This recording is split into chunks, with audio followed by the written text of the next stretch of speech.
driving me crazy. Never felt like this before. I try to be nonchalant, even though it's obvious. I can never help wanting more. Oh, slip into the dark and then we end up in each other's arms. There's no looking back, I gotta find a way to where you are. Make me your shadow. Wanna be with you wherever you go. You know I'll follow you. Only feel right when I got you close. Without you, I'm hollow. Wherever you are is where I call home. Make me your shadow. Your shadow.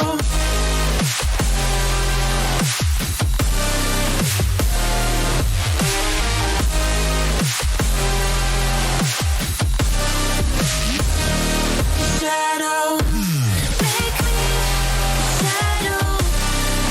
Wanna be with you wherever you go. You know I will follow you.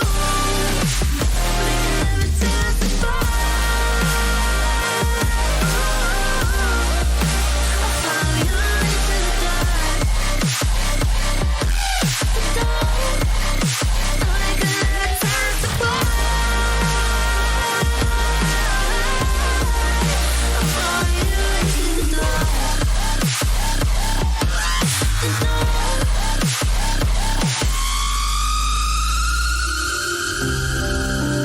Play me like it's truth or dare. The way you're pulling me closer makes me wanna bear it all for you. Ooh, why don't you show me how much you care? Be the devil on my shoulder, 'cause I don't think we got a lot to lose. Ooh, make me your shadow. Wanna be with you wherever you go. You know I'll follow you. Only feel right when I got you close. Without you, I'm hollow. Wherever you are is where I call home. Make me your shadow. Your shadow.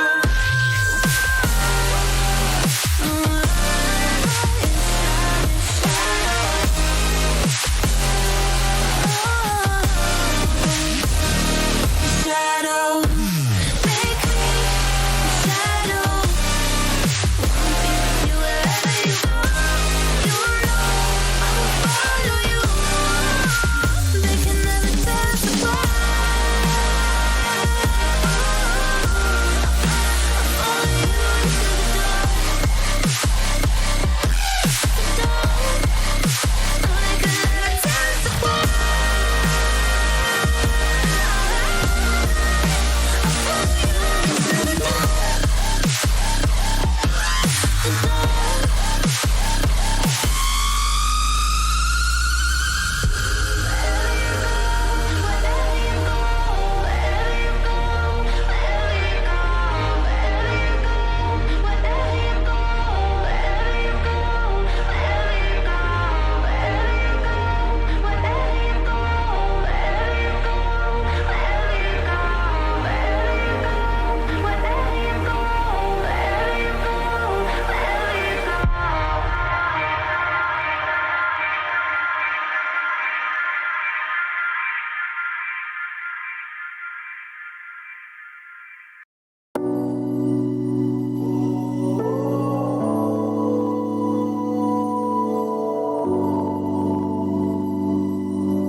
Don't understand it, this wasn't the plan.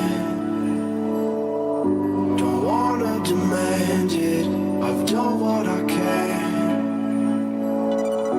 And I never mentioned the times you were rude. And I never mentioned when you hear the truth. Scared to lose it all, I won't stand a chance.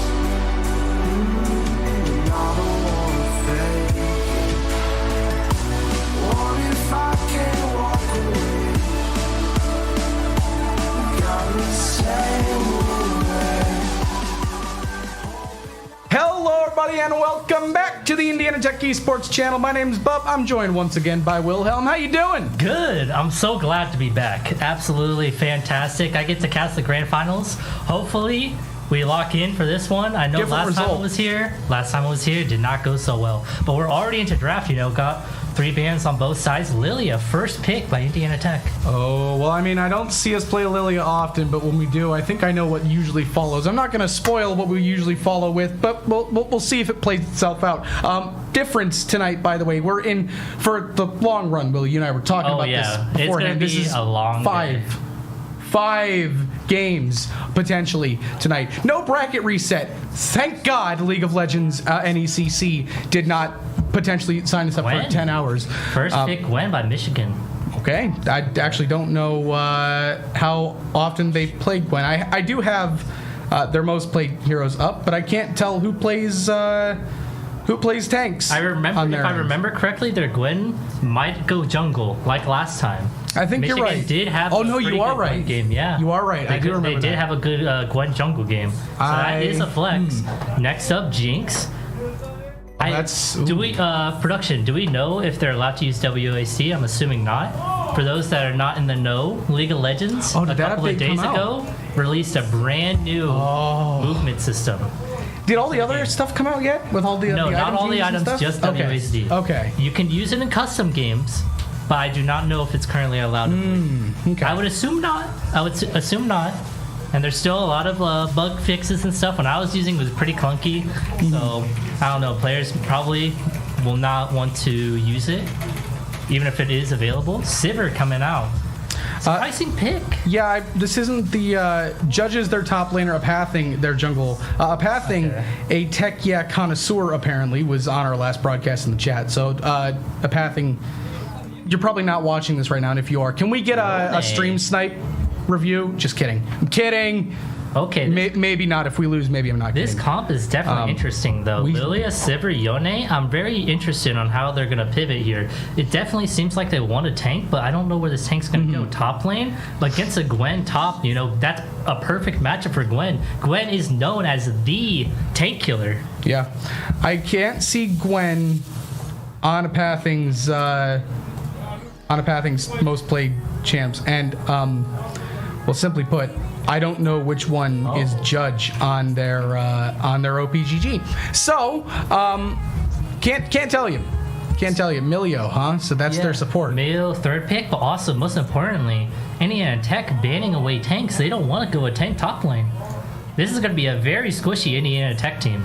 But, I mean, you sort of have to do that, there is a Gwen on the enemy team, so it's not really possible to go tank, but Sivir, Yone, they really want to tank on their team, taking that aggro, so they're not taking the full. Another brawler and Renekton gone too. Renekton gone as well. 4 top laners banned by Indiana Tech.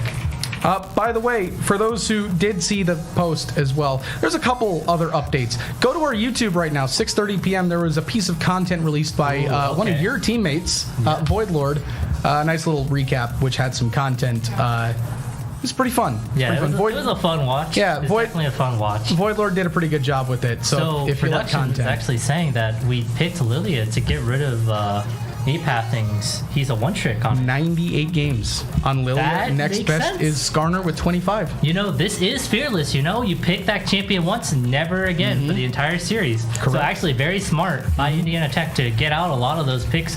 Those very strong picks early, and Bessa coming in with the Rel. So yes, they are in fact going with a much more sturdy support and top laner. Yeah. The other update I wanted to provide is as the night goes along, you won't just see you and I. No, you will see Mido and Cheesy Ninja. For those who have seen the Overwatch broadcast, our Overwatch team also playing in the NECC Division Final, starting at 8 p.m. You'll get updates here and there as we go. We'll be swapping in and out with our Overwatch team. You can get updates on our Overwatch team as well. We want to see, But we want to see a 3-0 League tech, of Legends is just cinema, A 3-0 tech, 3 15-minute wins? Absolutely. listen. I'm down. All right, Constante. So it is, in fact, going to be a Gwen jungle, like I Syndra picked in the mid lane against the Yone. That is a ranged matchup. Syndra should win early on, but Yone, once he gets that lifesteal going, once he can start regenning back up, he can win side lane. Yeah, I'm interested to see Sivir Jinx. I don't remember. I feel like Sivir should have the advantage early, but I don't know if Sivir is going to have the advantage the longer the game goes, because Jinx is kind of just a monster from what I remember the longer the game goes. So the way it works out is it's a neutral matchup early, because Sivir has like some of the best wave clear in the game. She can kill a ton of minions, right? So they don't really interact with each other early on. But Jinx later on, she's a powerhouse. She will run through you if she's allowed to get ahead.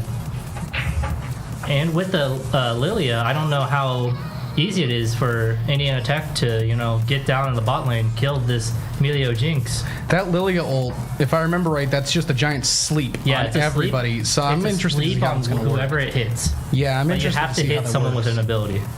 I'm interested. I'm very, very intrigued to see how Kitu's going to play that into the team. Usually, I can say now because the draft is done, the last time I saw us play Lilia, they played Lilia's Ziggs, and they were dropping, well, I called it war crimes on everyone, because they would sleep into a Ziggs ult. Yeah. And everyone would die. That's a good combo. Because Ziggs, it was disgusting. Such high IP, just such high AP values, At the end of the game, it's going to have, like, if I'm doing my calculations correct, 700 to 800 AP alongside a potion of sorcery. Yeah, it was gross. I'm a tech fan, a certified tech endorser, and I'm traumatized from what I saw. I will dominate outro song. This is a blast of the past right here. This song. Yo boy Q in chat, just look at that cutie on the right. He says sheesh. Yo boy Q, he casted you at one point earlier in the year. Really? Yeah, he sure did. Dang. Shout out yo boy Q. Good to see you, Q. Welcome to the stream. Gonna be a fun one tonight. Stay hydrated, people. This is gonna be a long series. Get some snacks. Here for a while. Get some chips of whatever brand you like, and lock in, because this is the start of something special. Or the beginning of what little sanity I had left being lost. Oh, most definitely. Or both. Or both. There's always the both option. Producer is saying we have about 90 seconds left. Okay, we got 90 seconds of the delay. So real quick, let's look at the matchups right here. Top lane, Gwen versus Mbessa. Very interesting. So Mbessa can win, but Gwen could also win. Because actually no, that's not even Gwen top lane. That's Cassante. Sorry. So that is a very much a winning matchup for Mbessa. Mbessa is the new 200 years champion and will beat Cassante because of her damage output. Then for the jungle, we got Lilia and Gwen. This is interesting. Once again, I'm not confident in the Gwen, but I got proven wrong last time, so we'll have to see. Lilia, standard jungler, has a very good clear, very neutral clear, not neutral, very fast clear, because she has a lot of multi-hits. And then for the mid lane, we got Yone and Syndra. Once again, like I said earlier, Yone, early on, pre-6, he's going to be taking a beating like crazy. So it's going to be all up to the Indiana Tech mid laner to avoid getting solo killed before 6. But once that level 6 power spec comes together, it's going to be a neutral lane. It's going to be a pure skill matchup between the Syndra and Yone. Lastly, for our bot lane, Jinx versus Sivir, neutral matchup until later, and then Jinx wins. And then Rel and Melio. Now this is a bit strange, and I'm going to have to go into some interactions here. Melio's E lets you kick like a little ball, like a soccer ball, at the Rel. If he times it correctly, he can stop the Rel engage. And through that, they can then proceed to re-hit them. And without the Rel W, right, the Rel engage, it is very, very easy for this Jinx Melio to run down this team. This Sivir, to run down the Sivir Rel. Okay. All right. So I guess overall, he's taking a second to breathe for a moment. I'm going to give him a hot second. He's good now. Yeah. I think you're good. Yeah. We're vibing. Look at this, boys. Sadly, as a Valorant player, I'm so sad I couldn't add to this. But soon to come. Hopefully in WAC. Progress. Hopefully in WAC we can do better if we're in a good division. You see that? For those viewers right there, the giant wooden placard back there. It's not really a placard. I can't. It's not a trophy. I would call that a trophy. It kind of is a trophy. Somewhat. It's made of wood though. Yeah. There are wooden trophies. Hopefully adding another one of those to the collection Oh, yeah. by this time in 5 months. So we'll see. We will see. We're We also are in the game. about to find out. All right. Time for the not sponsored Buff Gold check. No, I'm kidding. I'm kidding. No, kidding. we don't need to right now. Bad But joke. Are we Bad going to joke. get an early invade? No, it looks like it's a 5-line setup for everyone. You know, we got the top laners looking at each other right now, just making sure that no one can invade early on. 5-point setup. If you want to start winning your ranked games, you know, in silver, this is what you do. So you're not letting them have that early lead. What about below silver? Just get good? Yeah. Oh, okay. That's good to know. I'm gonna write that one down real quick. I mean, if you're silver, the only really advice I could give you is just to learn your character more. Like, find that one character you really, really like and just play them a ton. And eventually you'll get to gold. Do you have any standard changes? No, we got where's blade, ring, and shield start. No one going for an aggressive longsword start at all. Standard starter items, you know, nothing crazy. The only thing I really see is that we placed Michigan placed a couple words. Yeah. To try and get an idea on where Kitu is gonna path. Just two standard words to make sure that the Lilia is not invading. But one of the words working out, they're going to see the Lilia invade into the blue buff. Both junglers starting off on Raptors. Gwen going straight to Krugs, and the Lilia invading into the blue buff. But Michigan do know that the Lilia is there, so they're probably going to do vertical jungling. You know, the Gwen... Oh no, Gwen's not even going to bother with the red buff. He's just going straight to the blue on the enemy side.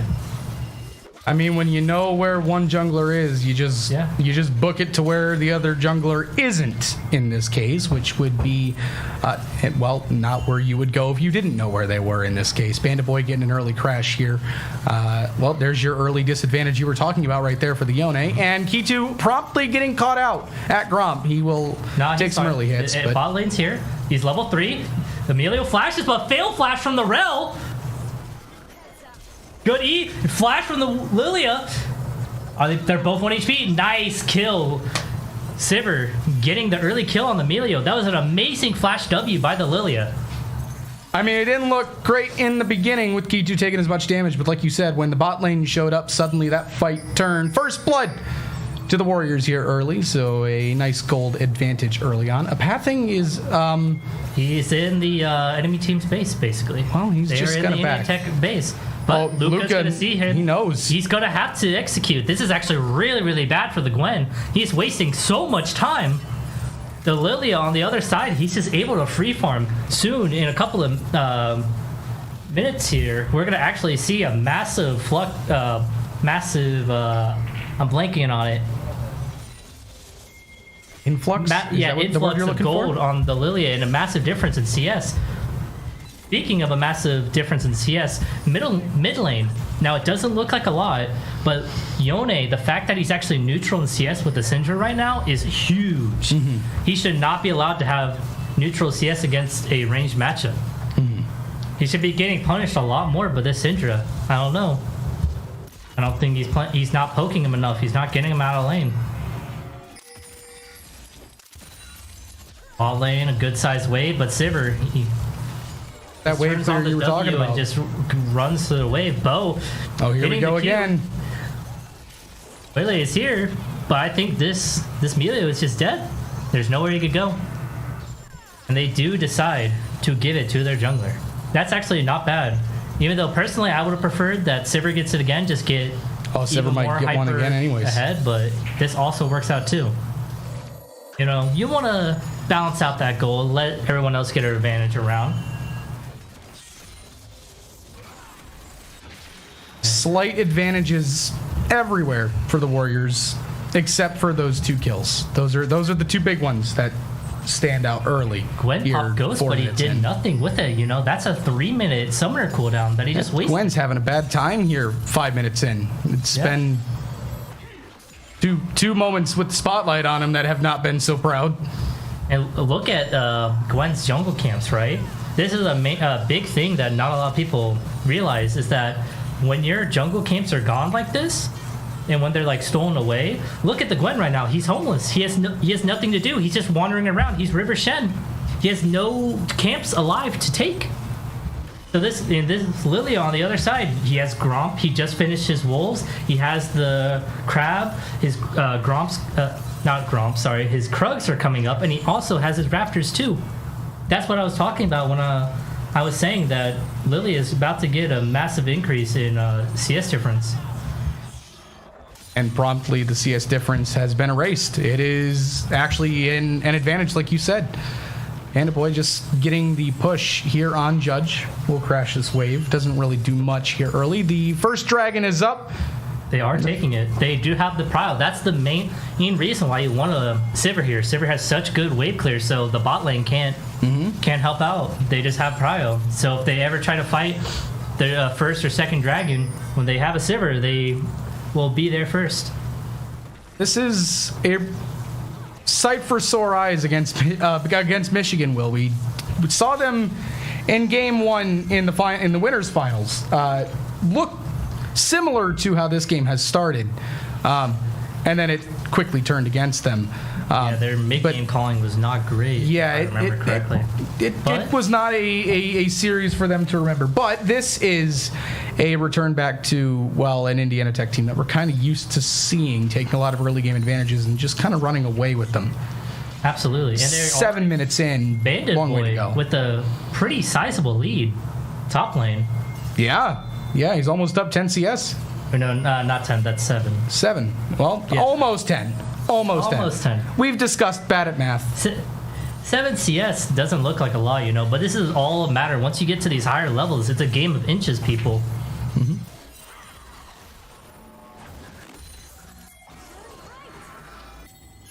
Had a little bit of a crowd forming here in the Caster's booth. In the caster's booth, too. We just had someone show up. He's staring at our monitor intriguingly. He usually doesn't come in for our league broadcasts. It's Mito. He's just kind of smiling right now. He just gave us a look. A little bit of a lane swap here. That undoubtedly is for... a 4-man collapse on top side. Yeah. Sivir and Rel, I don't think they're realizing this. Oh, sorry, not 4, 3. Rel, I think, is just going to be the sacrificial lamb here. No!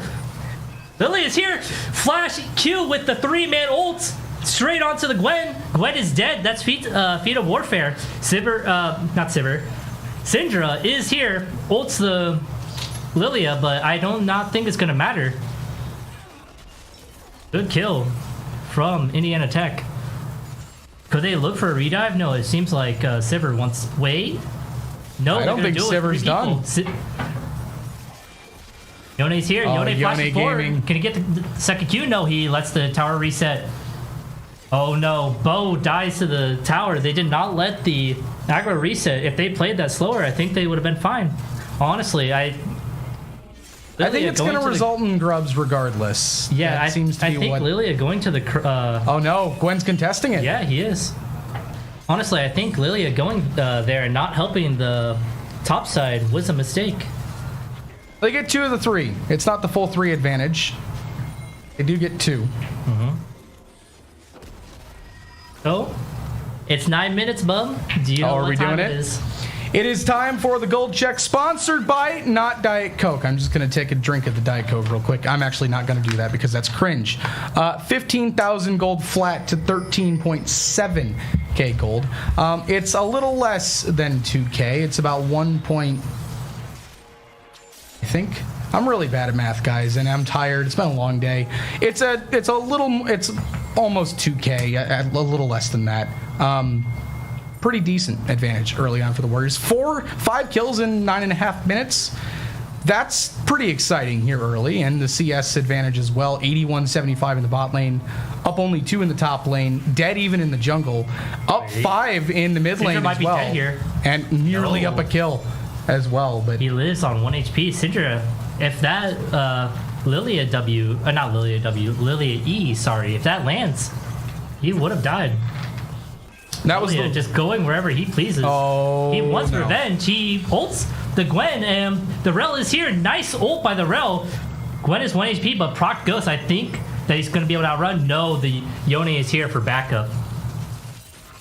Nice kill for the Yone. You were talking about the Yone disadvantage against the Syndra if they were able to stay even in this early game. Well, they're up in the CS, and they're also up in kills. And now Yone is level 6, and he's got a kill. He's even farther ahead. This Syndra is going to have a really hard time fighting this Yone. Like, look at this. He's just getting zoned away from the wave. He cannot play the game. This is even Nice worse Q, here nice for Judge. W. 1 HP on this Ante. They might be looking for a dive. Gwen is here, but I think he's dead. He overplayed this. Surely someone dies here. Okay, there they go. Cassante just ulting in. Tries to flash. Ooh, does get the Lilia with the auto attack. And then, meanwhile, mid lane. Solo Bolo by the Yone. We take those. We take those. I don't know, bub. I'm thinking it's a Indiana Tech masterclass. I think this game is over. Producer is hitting me with some straight facts here, Wilhelm. Last time Luca played Yone was last week against Vanderbilt. He finished that game 9-3-7 and ended that laning phase 2-0 against a Ziggs as Yone. Another tough matchup for the Yone, you know, range versus melee, but Luca on Yone is apparently just a demon. That is what we're learning. Unfortunately, Fearless means after this game, no more Yone gaming. So sad. Aaron Yeager, I just realized the Jinx's username, by the way. Nice Attack on Titan reference for my anime lovers. That wave clear is insane. Oh yeah, absolutely. That is Sivir Gaming. First item Sivir, he just melts waves, so this it only gets better. Is constantly going to be under tower. And with, you know, the Lilia so far ahead too, they actually have to worry about getting 3-man dove by the Sivir realm. Honestly, it looks like they might just get dove right now. Boy just buying time. We're just gonna stay. We're just gonna take the farm away, and I think now we're gonna set up the tower dive. Yeah, I think Lilia's just gonna take away the wolves and the Gromp because he sees Gwen top lane just doing nothing. I don't even think we're worried about a tower dive. I think we're just simply gonna greed away all the plate. Yep, that's exactly what's happening. He's here. He's here. If they're not gonna get the kill, they're gonna zone him off the wave and ensure that they get tier 1. Here we go. Okay. Is he gonna ult? No, they're gonna wait. Lilia's deciding not to ult this. Could have been a kill on the Ilio. Holy, today is it's been a long day, man. It's a Friday. Yeah, it's like, especially I just came back from doing 2 final exams back to back, so it is that time of year. Everyone's brains are just kind of like melting at this point. Turret plating has fallen. And we do get the first tower. We got the first Drake. We got 2/3 of the Grubs. We're also going to get the second Drake. Also uncontested. There it goes. Judge is also going to get slapped around by this Ambessa. Unlucky soul that's spawning. Honestly, would have preferred like an Infernal Soul. Out of all the Drakes that are up right now, Cloud is probably one of the worst you could have gotten. If you don't know, I'll quickly explain souls. So Ocean gives you increased healing. Hex Tech gives you a slowing effect. Cloud increases your movement speed. Infernal Soul just increases your damage. And then Chemtech, we don't talk about Chemtech. That soul is so complicated. It's some kind of overheal plus shield plus something, I think. I would be here all night trying to explain that massively convoluted Drake that they have removed from the game like 2 or 3 times now, and then they've re-added it back. But bounty's coming on the board for Michigan. So if they can get a tower, they're going to get a massive influx of gold. Hey, yeah, bounties. Wow. At 15 minutes.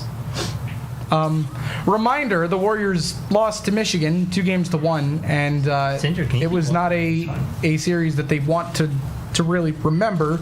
They might hate me for bringing it up, after the fact. Yone. Wow. Yeah, this is the Yone power. I was gonna say something earlier, but you were still talking. That's I was just, like, wow. Sidra, why are you walking up? You can't walk up against a Yone. That's a melted health bar. Speaking of melted health bars, Shelly's half gone, and I think just now Michigan Looking like a 4v3 topside though. Oh, Lily, Flash Q from where the is it? Rel. We do secure it. Indiana Tech does secure the Rift Herald. Gwen trying to go onto the Lilia, but it does not matter. Gwen going down. Flash over from the Yone. Yone going straight on the Melio, but on the other side of the map. And Bessa ulting the Cassante. Cassante's going to go down as well. Melio living with a critical health bar on underneath the tower, but I think the Yone is just going to be able to clean him up. Does get kicked away, but his third Q is coming online. He's going to have a dash along with the E. Yep, that's a dead Melio right there. You saw that one coming. All right, it's time to Tokyo Drift. Key 2. Where are we going? We going mid? We just going top tier 2? I think we're just going top tier 2. Top tier 2. You know, you got 3 people there already. It does give you more gold. Yeah. The top and bot tier 2 are worth a lot more. Mid lane turret's probably going to be falling here in a while as well after this next wave. Holy gold advantage. Wow. 7K? It's not Roughly? Not yet. We're not ready for the bub check-in just yet. I wasn't the full bub check-in. I didn't do the whole spiel. I didn't unleash the whole meme. I just said it's a decent gold advantage. Not the whole meme, just a little half piece. You just got the abridged version. That's all. And on that note, I'm going to promptly jump off a bridge for mentioning that. Anyways, yeah, no, this is it's a welcome sight for Soul Rise, honestly. This is...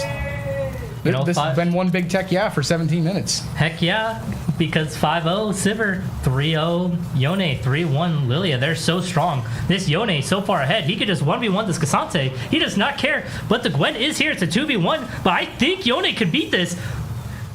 Yone kills not. the Cassante, goes 1-for-1. Massive shutdown going into the Gwen's pockets. But honestly, I don't really think it matters. You know, Gwen might actually be dead. I don't know why he's staying. Sivir and Rel are running down as fast as humanly possible to kill this Gwen. He needs to be getting back. He's still sitting there. He's trying to get that bounty on that turret, but I think it's the mistake. Yeah, no, now he's having to run for his life. A path thing, homie. We love you when you're here on the streams, but this was a mistake. Yeah, now you know. You saw the Sivir and Rel leave mid lane. I think that might be a communication error. Maybe one of the guys middle, they just weren't paying attention. They didn't ping that the enemy bot side was missing. So the Gwen just stayed for a bit too long, and then Sivir popped her ult, and you can't really outrun a Sivir who popped ult, but Lilia is here, looking to try to 1v1 the Cassante.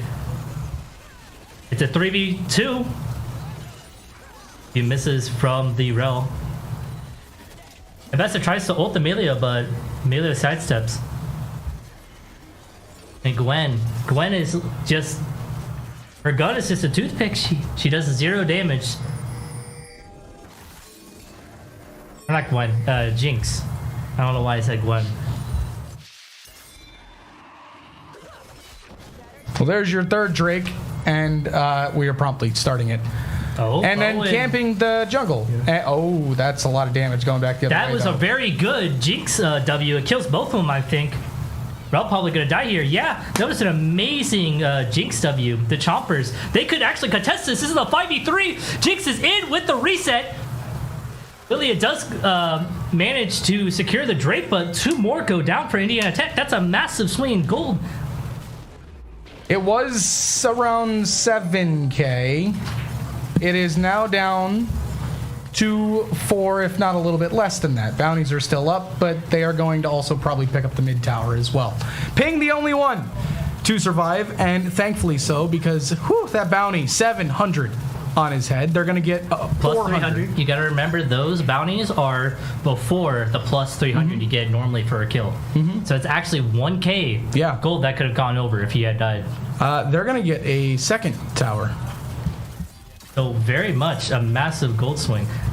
If I had to guess, it's probably going to only be, a 3k gold difference. Now, we are promptly looking to engage once again because Bo knows nothing more than to fight. Yep, they're You TPing gotta over, and respect Bessa is TPing behind them.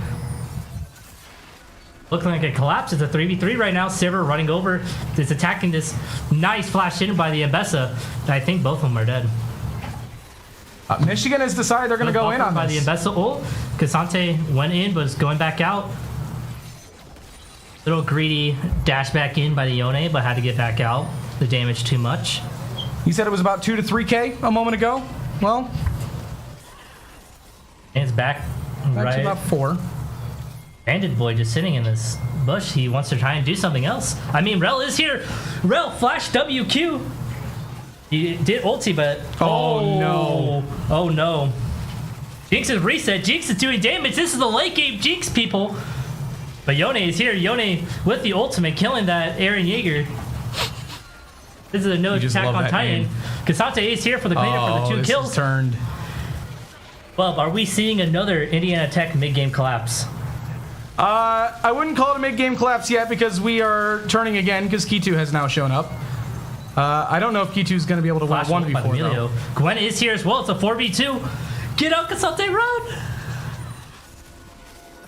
It is K2 and Luca versus the world here, and Michigan has come to play, ladies and gentlemen. We are down to less than a 2K gold advantage. Michigan is back. You thought it was going to be that easy? Hey, no way.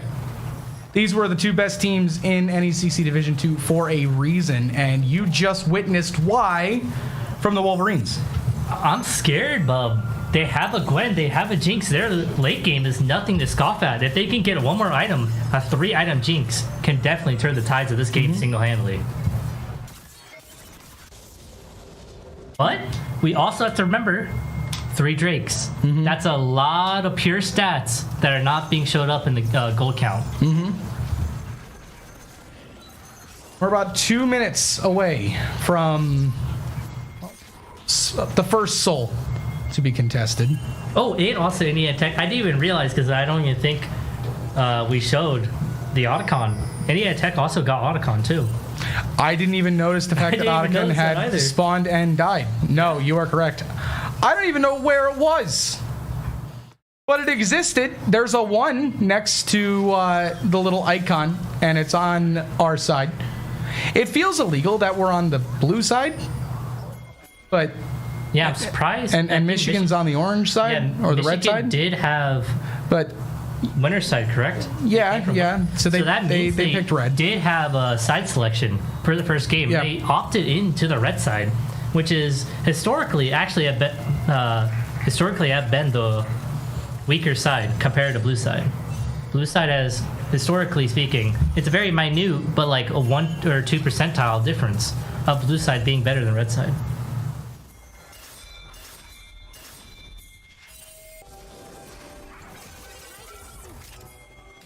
Found confidence for this Gwen, just standing up to K2. Just a little posturing, you know. Drake coming up in 37 seconds. Rel, W. Oh boy. Ult in. It's just an absolute brawl in the mid lane. Vanderboy going down. Yone in the back line, but he's getting CC to high heaven. He's dead as well. This Jinx is unleashed.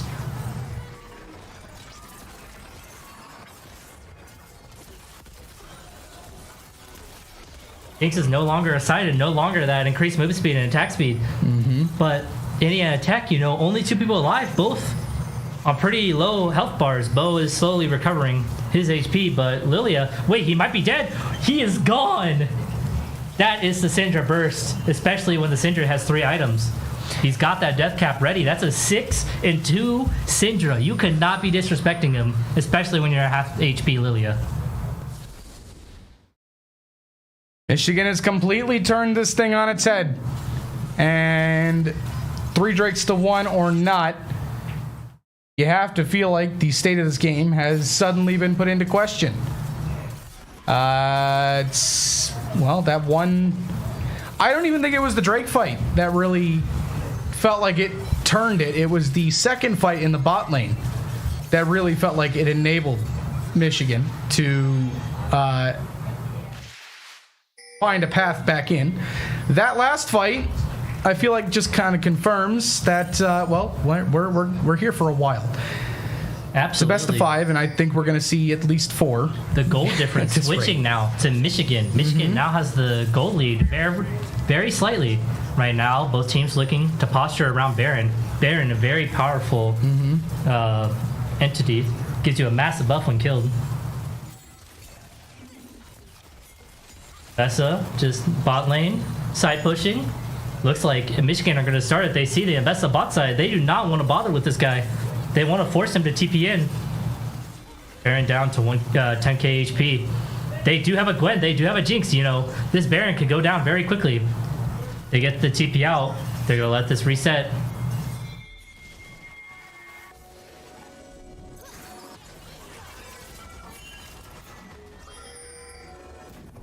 Alrighty. To explain real quick what happened, Michigan knew, right, that Abessa was bot side. And Abessa is a very good side laner. You cannot 1v1 Abessa. So purposefully, oh wait, Indiana Tech going on to the Baron. Yone is in! Ulti onto the Jinx, but Jinx flashes away. Lilia ult onto the Gwen. Gwen is dead, but Bandit Boy's 1 HP. Jinx is excited. He has increased attack speed, increased movement speed. Everyone on the Tech is just dead. Bo is now dead. It's a 4v1. Baron is up, but they might just end in mid. Look at the death timers right now. 25 seconds at minimum. Good stop by the Syndra on the back of Yone. Yone can just not stop them. They're just running it down. Running it down mid. 10 seconds left on the nearest Indiana Tech spawner. Well, it seems It's like not going to be enough, but it is certainly going to cause long-term problems. Baron almost certainly next, if not Drake. I'm not sure which way they're going to... I would imagine... I'd imagine they go Baron first. with the inhib down mid lane, that means that supers are now spawning. That means that it's going to naturally push for the red side into the enemy base. So they're probably going to look to start posturing for Baron, pull away those defenders so that the enemy minions can start going into the blue side Indiana Tech's base. There it is. That's our first super minion spawning. You can see him with the massive shield and the Christmas tree. Michigan is posturing once more for Baron. Bo is keeping an eye, but I don't know how Bo's going to contest this. Shiver and Yone clearing out the Barring mid just a wave. straight up steal. They're starting at 10k Baron. Should it be 5k? Rel is here. Are they going to look to end it, or are they going to look to turn? No, they're looking to end it. Yone with the 4-man! Holy Yone with the heroics! Unreal. When in doubt, you look to Luca and you look to Kitu. And they find a way, although Bo needs to find a way to not die here. I don't know if Bo's going to get out. It's fine. Bo, all Bo is trying to do is trying to stop the Syndra as long as humanly possible from basing. He did a pretty good job there. This mid lane's going to go down. Honestly, closest spawn for Michigan is 13 seconds. It's only the Syndra alive. It's a 4v1. Can he hold on off this wave? Scatterers the weak on the wave, but I don't think it's enough. Another Q onto Lily. The Lily is 1 HP, but no. The Yonis is going to run him down. That's a GG. Well, the Warriors find a way. Wow. That is game one. That was a near 30-minute game in game one, and it was anything but secure there for a long time. That's the first Baron steal. So I'll do it. Yeah, cinema. Absolute cinema. We saw some griefing mid-game. Yeah. But we did call it back late game. You know, that Jinx started to get scary. Once Jinx has a passive called Get Hyper or something like that. Every single time she once assists, it stacks. Every single time she gets an assist or a kill, she gets a Hyper and she gets increased movement speed, like a ton of movement speed and increased attack speed. So you were seeing that a lot where Michigan, we're just diving on one person, killing them as fast as humanly possible. So Jinx got that buff, and then Jinx could just run them all down. You just hold right click. Yeah. That's pretty much it after a certain point. Well, there they are. They're actually kind of vibing out right now. They do. For those who know, I'm going to break the fourth wall. There is a 3-minute delay. So these guys have been doing this, just sitting here vibing for about 3 minutes. Luca's having the time of his life watching whatever's going on Kitu's screen. We can't really see Kitu's emotions because, well, the bottom half of his face is taken. He's slouched, bro. He's so relaxed. We can't see the mustache. Oh, true. We cannot see the mustache. Michigan swapping to blue side. Ping found something funny. I don't know what, but he thought something was funny there. We do gotta. Let me explain the sides real quick, at least how they work for drafting. Blue side, they get first pick. Red side gets the last pick, uncontested. So blue side will be able to pick the first character, but red side, on the very last pick, they'll be able to counter pick, guaranteed. Right? So it goes 1, 2, 2, 2, last 2, and then it's the last one. Yep. So the way it works out is red side's very good for counter picking, and then blue side's very good on taking good characters early on. Yep. So Michigan realizing that, we need to get our champions early. We cannot let Indiana Tech get blue side to take away our Lilia. Although it nearly worked out for Michigan, too, had it not been for, well, Q2 absolute and Luka. heroics from the Yone. Yeah. The 3-man ultimate. I couldn't speak. I was so flabbergasted. The Yone just eating sideways and ulting the entire enemy team, basically. I don't think we've had... made me lose my mind. I don't think we've had many Baron fights at all this year. That might be one of very, very few Baron fights at all this year. It's definitely the first Baron steal we've had this year. I think we've had one Drake steal, and that's it. Really? We have not had many contested objectives at all so far this season. That's very surprising. None other than in a moment like this. There were a lot of chances for Drake steals, but Indiana Tech's jungler locking it down. The Lilia does not miss smite. Dude, don't miss. Gitu don't miss. He don't miss.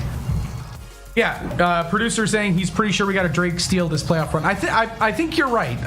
I can't remember which game it was, but it sounds familiar. I don't have the record off the top of my head, but regardless, I do know this was the first Baron steal since probably the Bow steal against Manchester last year. Long time ago. That was a while ago. It was a whole summer 5-month break. All I need to know is back in is Turkey. While we're taking a break It was a here, while ago. It's restroom time. It is restroom time. Restroom time, boys. I'm going through water bottles like it's crazy. In the meantime, we're actually just going to do a live swap because I think we're going to go into draft here soon, I'd imagine. Yeah, I'm getting the nod from producer. So, hey boys, I know you're sitting over there on the couch. I'm flashing. Mido says he's clashing. He can't. They're on the way. He's so locked in, bro. He wants those crowns. We're gonna do the wild content, and we're gonna have them just come up and do like a draft. All right. We're just gonna have them do it. They got it. The new Wilhelm and Bub have arrived, ladies and gentlemen. Yes, I'll be Wilhelm. This is how this starts. By the way, this is how this starts. Get in here. Get in here. I'm in. Wait. How's it going, guys? Your game doesn't start again, or your game doesn't start for approximately 10 minutes. Producer, do we have contact with the Overwatch team at all? Anything at all? Probably not. Be a Overwatch. They do that. Yeah. They do that. That's a joke on the Indiana Tech Esports channel, by the way.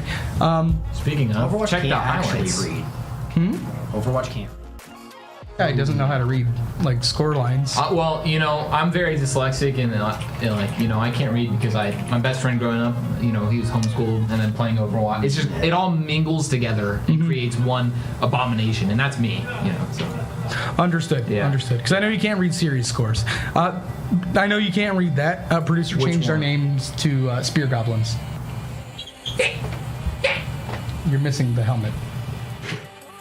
And the spear. Yo! That's new. Y'all seen that? I haven't. I haven't been here in like 2 weeks, dude. That's new to you. Yeah, it is. It is. By the way, you saw the new video that just I got did. posted by Void Lord. We talked about it a little bit on stream. I actually saw it long before it got posted online because Coach sent it in the Discord. Yeah, I kind of spoiled it. Yeah.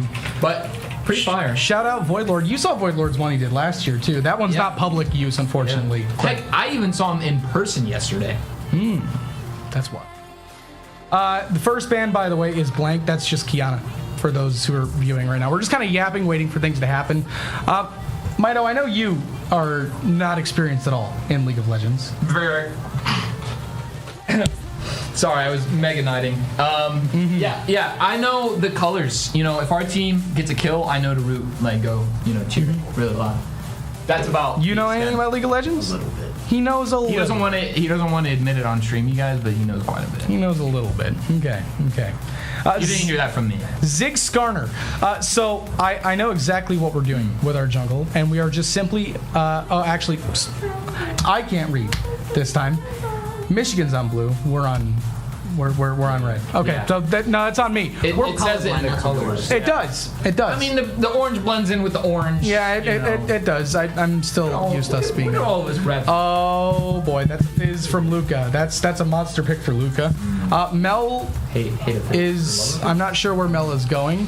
I think Wilhelm's about to save us. By the way. Hey, that's the wrong May. Where's your ice block, dude? This is what we're doing. This is what we've come to. Oh, it says Mel, dude. The brain rot. Crazy. It's over for me. A mustard Chat, pick go ahead. from Luca. That's apparently a quote from me, according to producer. I don't remember saying it at all. I could hear you saying that. They're all endorsing it. I don't know. So the bottom ones, I assume, are our bans. Correct. So we banned Jinx. I know Jinx, and I know that she was fearless. cooking us. I have to explain to Mido how fearless draft works. Kiana. It was meant to be a Kiana. Dude, he's ban. in here. Kiana, okay. I love Keanu. Wilhelm is enjoying this teaching moment that's going on here between a player who has watched about 10 and a half hours of League content and a player who's watched maybe 2. Whoa. Yeah, that's actually whatever. If 2. Hey, whack. Okay. Whack lasts pretty long, man. That's 5. Can't say that I was paying attention all that much, but- So, any heroes, champions that were played in the last game or all during the series cannot be played the remainder of the series. So, Jinx is an auto ban. Okay. The rest of the series, that's crazy. So you have Yes. to know quite a few characters. Correct. Going into this, yeah. That is new this year. At minimum 15. Wow. For those who can't hear, I like you that. couldn't hear what Wilhelm just said. At minimum 15. I like that. Yeah, it's you have to be pretty good at this game. Overwatch could never. They don't have enough heroes. It's true. It's true. I mean, you could have some peculiar you could make comps. it You definitely work. could. You could make it work. It just it would be fun. I'd like to see that happen. Feed in chat says the boys have arrived. W Feed. He also said tech yeah earlier. Feed, I'm sorry, but I know when you said tech yeah in chat, you said it when we were losing. So I'm just gonna call that out now. Fake fan, not fake fan, just for legal reasons. Chat, Love Feed. Cancel this guy. Don't. Oh yeah. Chat, don't cancel this guy, please. You don't want me up here, I promise. Just in this. You'll get him up here as the night goes along. The Overwatch team is going to start in about 6 or 7 minutes. No, about 5 minutes. Yeah, chat. I'm gonna let that cancel him. one sit. Let me on this. There it is. Cancel this guy. There it is. Their series is supposed to start about 5 minutes. They will jump in periodically as we go, so you guys can actually keep up with the Overwatch team. Because we all know that everyone is here to watch Overwatch, It's true. right? Yeah. Yeah. League's just it goes too long, man. That's This the could go vibe. for 5 hours. Yeah. like We started at 7 p.m. For the record, it was 1 degree Fahrenheit this morning. It is. My watch doesn't tell me. Too freaking cold was- outside to be leaving at it was -5 midnight. when I woke up. Crazy.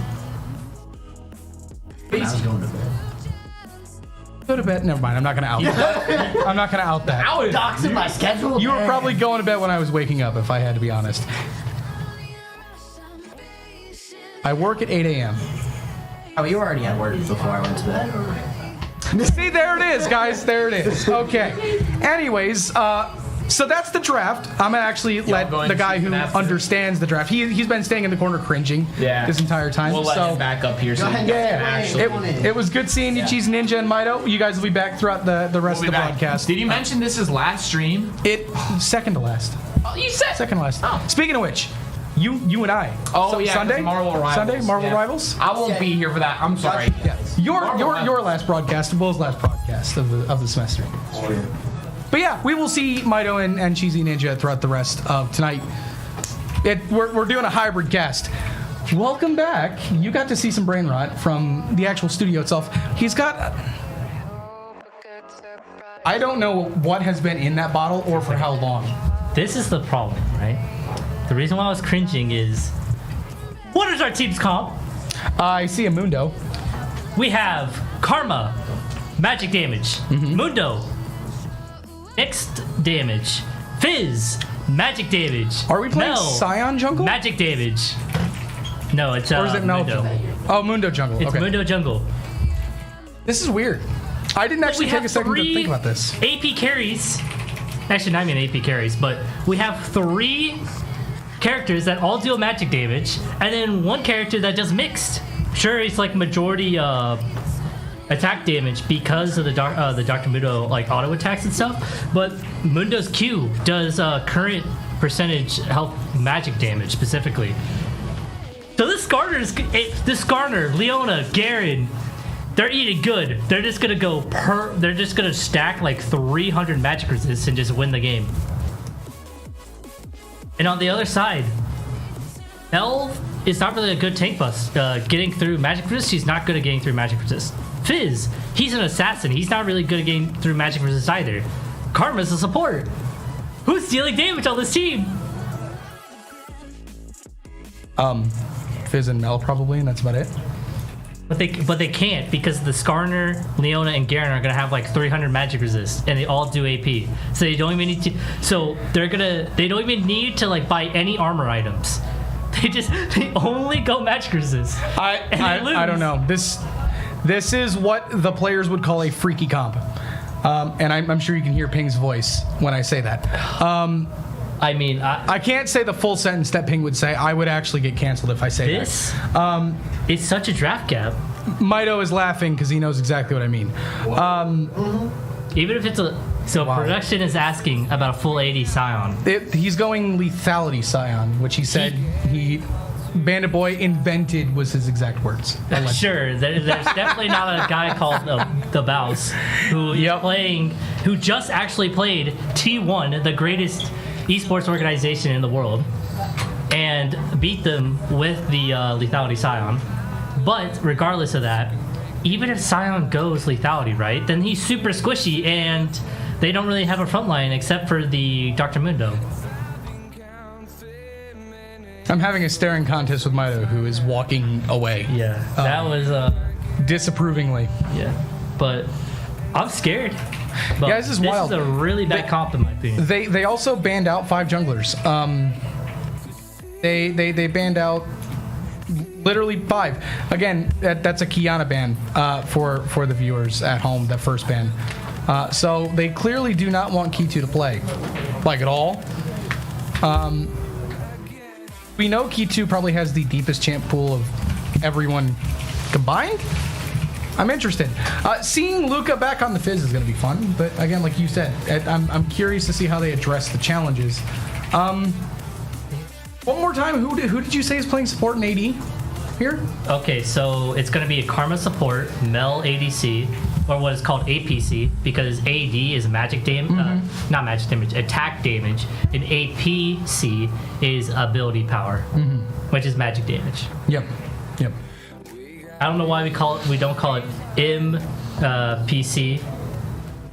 But I guess that sounds like N, not M. So I guess. I mean, this Mel's gonna be an NPC. He's gonna be doing 0 damage. So. I was gonna say that I think the correct term is minion in this game, but NPC minion, it's interchangeable. Yeah. It probably works.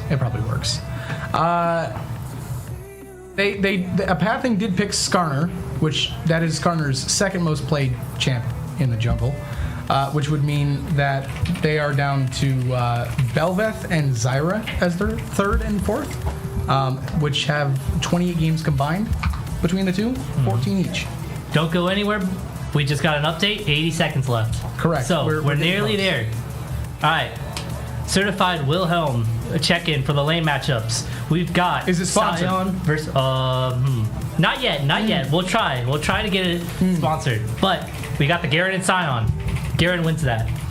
because he's so fast on movement speed, and his Q silences, which will cancel the Scion Q as well. Skarner versus Dr. Mundo. Can go either way. It's a neutral. It's whatever. Mid lane. Azir's Fizz.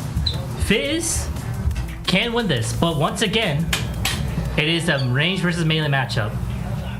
But it's much easier for the Fizz because the Fizz has his W. He has a lot more gap closers than Yone does. Yone only has the third hit Q and the E. Well, he also has ult, but you know. For bot lane, Mel versus Ziggs. Ziggs outranges, but only on Q. So Mel can actually deal a ton of damage to the Ziggs. And then for our supports, we got Leona versus Karma.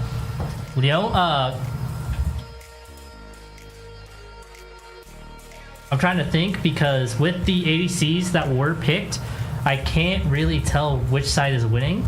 I would have to assume Ziggs, just because the Leona can get in a lot easier because the Ziggs can just throw a satchel or throw a Q out, slow him down, and Leona just gets a free dive in. Karma, not really all that tanky, at least not until she's online with her massive monsoon shields.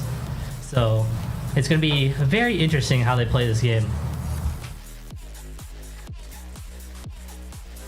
I'm also, context for the viewers who may have noticed I've zoned out. We are getting contact with our Overwatch team. We're getting things set up for the Overwatch team to get on the stream. So please hold, ladies and gentlemen. About 30 seconds or so left on the stream delay as well. I just don't see a way. There's no way. They can't. Maybe the Mel can get through, but I don't see a way, bub.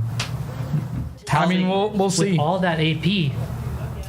We've seen them do Wilder and win games, but I don't know if we've seen them do it against a team at this level, against Michigan. This Garrett, this top laner for Michigan, he's so greedy. He knows that he wins this lane, so he just went a Cole.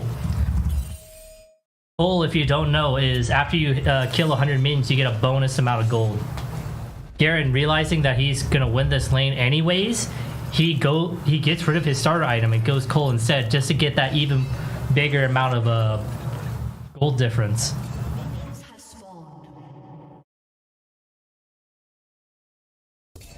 Michigan in chat, Judge saying that the Scion got him with that Q. Little banter between the two. We're just straight Looking up invading for a the late jungle. invade with 3 people. Leona sees it. Ziggs is here with the Q. Nice Q by the Mundo. You start by the Skarner. Skarner getting taken down by a quarter. It's just an all-out brawl for this red buff. Indiana Tech really wants to take it away, but I think it's just going to reset. There's no way they can hold on to it.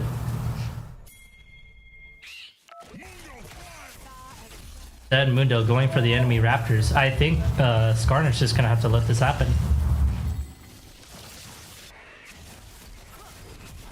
Leona's still here, but Karma's also matching. Mundo already going wherever he pleases. Takes the enemy Raptors, gonna take the enemy red, and probably gonna harass this Skarner out of his own jungle. Leona's still here. Nice, secure with the smite. Leona might be, no, he's definitely not dead, but he's gonna use both of his summoners here probably. No, saves the flash, but does have to burn the heal from the damage from the Karma and Mundo.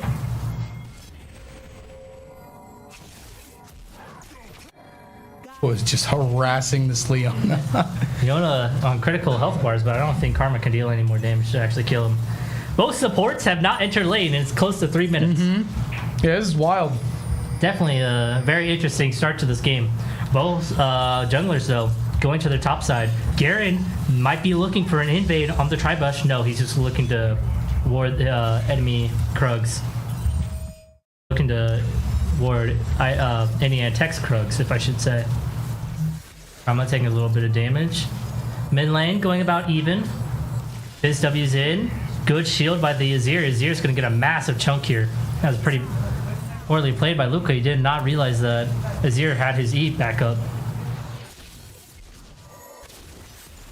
You know, I don't away know his if I've HP ever for seen. the Ziggs HP. That's a good trade. I don't know if I've ever seen ping on the Mel like ever. Either. I didn't even think about that until now.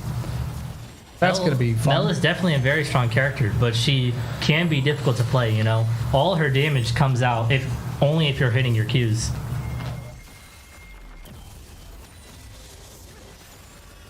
The Karma, level lead early on.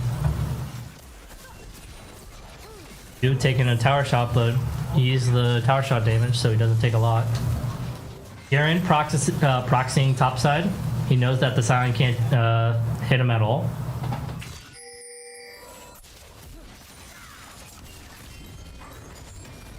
Large proc plate from this Garen again.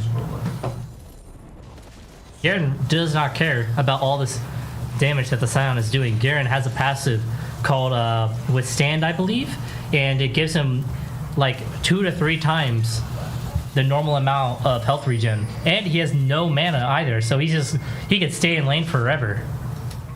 All this Scion, you know, enemy Scion's running, NECC Scion running out of mana, so he soon is probably gonna have to back.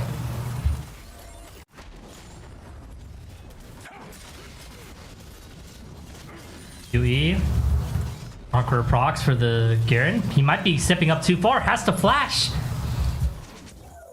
Garen did not save his Q to silence the Scion. But even though he got his flash blown, he did bring Scion down to 0 mana. So he has barely any mana right now. Can't well, he can probably cast 1 ability before, yep, 1 Q. Now he has to wait. No more mana to throw any other abilities out for the Scion. Good Q by the Karma, getting a bit more damage onto that Ziggs. God, the fact that I mean, I remember playing against Mel. Hold on, actually, go ahead, Will. I got a mana first bot. blood solo bolo from the Garen. That's the damage. He hit 6 first. I did not think he was at a kill angle, but Bandit Boy not respecting the Garen damage. You know, Garen's not widely picked all that much, so he just did not realize his output.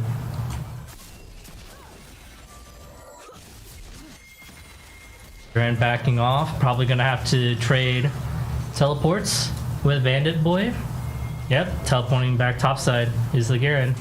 So both top laners don't have TP right now. Kind of interesting that Michigan got first blood, and yet they're sitting at around a 400 to 500 gold disadvantage. And you look at the CS difference, and you see what's happening in jungle, in mid, and in, well, between the two ADCs. We've seen Ping kind of keep Michigan's bot lane under the tower the entire time here in the beginning. Am I the only one who's seeing where Bandit Boy is right now? Oh my god, you're right. Well, that does not matter. It's a 2v2 mid lane. Ooh, the ulti hits from the Fizz onto the Azir. Is Azir gonna die here? Ignite goes down, but I don't think it's gonna be enough. He's gonna survive survives with like 10 HP if I had to guess. What? So low. What boy doing?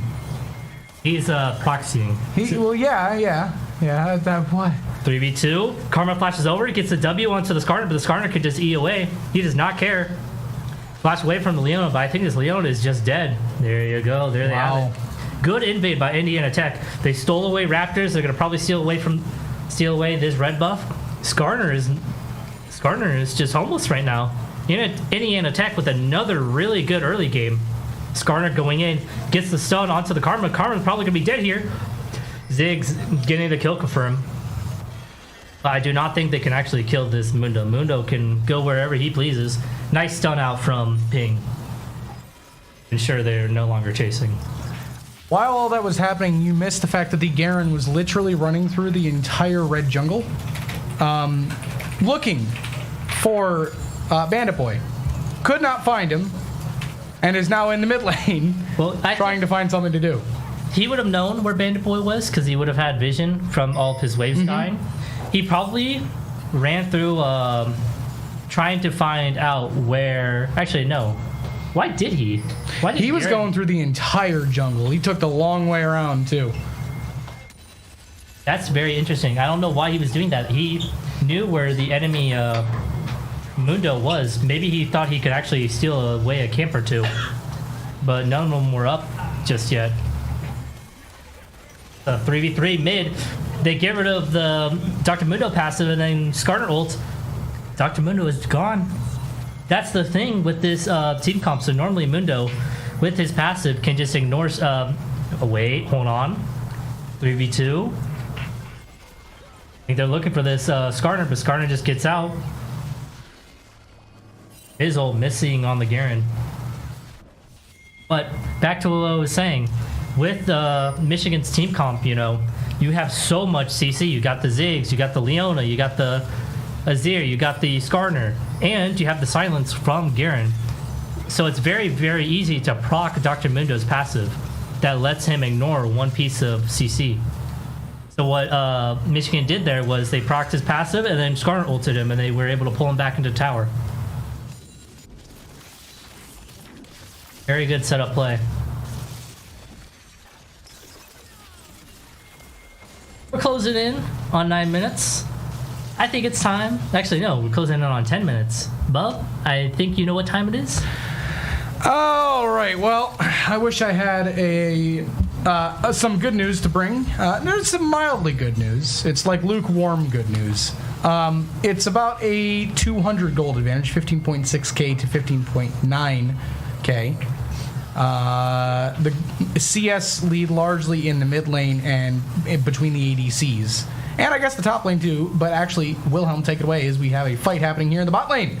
Ziggs getting walked down by the Karma. It does not matter. This Karma does 0 damage. Skarner is here. Mel getting 1v1 by the Leona. He does 0 damage to this Leona. So many resistance from this Leona. He even ults and it does less than 300 damage. He cannot kill this Leona. That's what I'm talking about. Once the later and later this game goes on, the more and more resistances that these tanks have, it's going to be harder and harder for Indiana Tech to start killing these people. Well, the gold advantage that I was just talking about has now disappeared. CS lead or not does not matter anymore.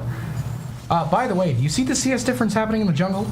I guess it doesn't matter because the Skarner has a kill and 3 assists. Yeah. But the CS lead in the jungle is pretty stark. Skarner looking to do a much more aggressive playstyle as compared to the first game. He's trying to get a lot more ganks out at the very start instead of power scaling. While the Dr. Mundo, he's not going around everywhere looking for ganks. He's just power farming constantly. So that's where that CS difference is coming up.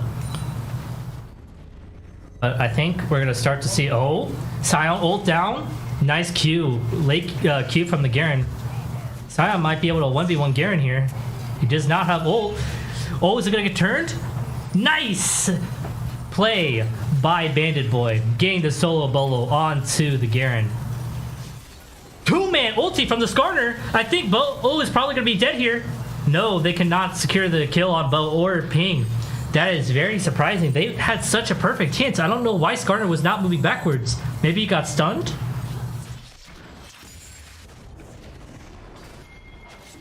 I'm curious what the idea is here for Indiana Tech with this strategy. It's not working right now. Like you said, the magic resist. There is just no damage right now. I mean, and you're just gonna realize how stark it is the longer and longer this game goes on.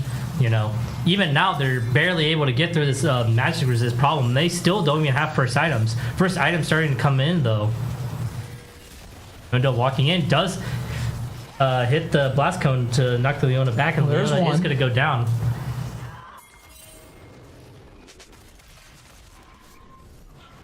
Get red buff for their Dr. Mundo. Honestly, I would have preferred just to look for a 3-man dive onto the Ziggs. We really got to be stopping these guys from farming. You gonna look for a dive here? Yes, we are. Would have preferred it a little bit earlier, but it doesn't matter if we're gonna do it anyways. There goes the Ziggs. Fairly easy, with you got Dr. Mundo. Mundo in no danger. Still has his ult to heal himself all the way back up. Nice Q by Judge, holding it until Sound uses his.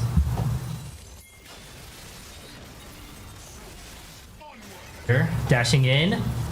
The Skarner's here as well. Leona's here as well. It's a 3-man gank in the mid lane and Ping goes down. Judge does not care. He's just walking in. He wants to keep on proxying this wave.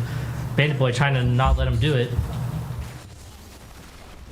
Garner, top side for support.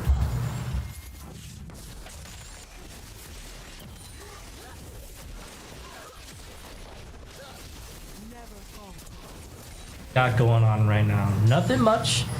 Drake's still pretty far away. Baron, 11 minutes from now, so we've got more than enough time. Lane-wise, doesn't look like anyone's looking for any ganks. Junglers looking to power farm. All their camps are back up right now. Oh, no, wait. I say that, but Skarner and Garen are here. Skarner does not hit the stun. He does hit the ultimate, though. But is it going to be enough to kill? Garrett does have his ultimate. I think this is a dead silent on our screens. He doesn't even need to waste his ultimate. Just auto attacks him down.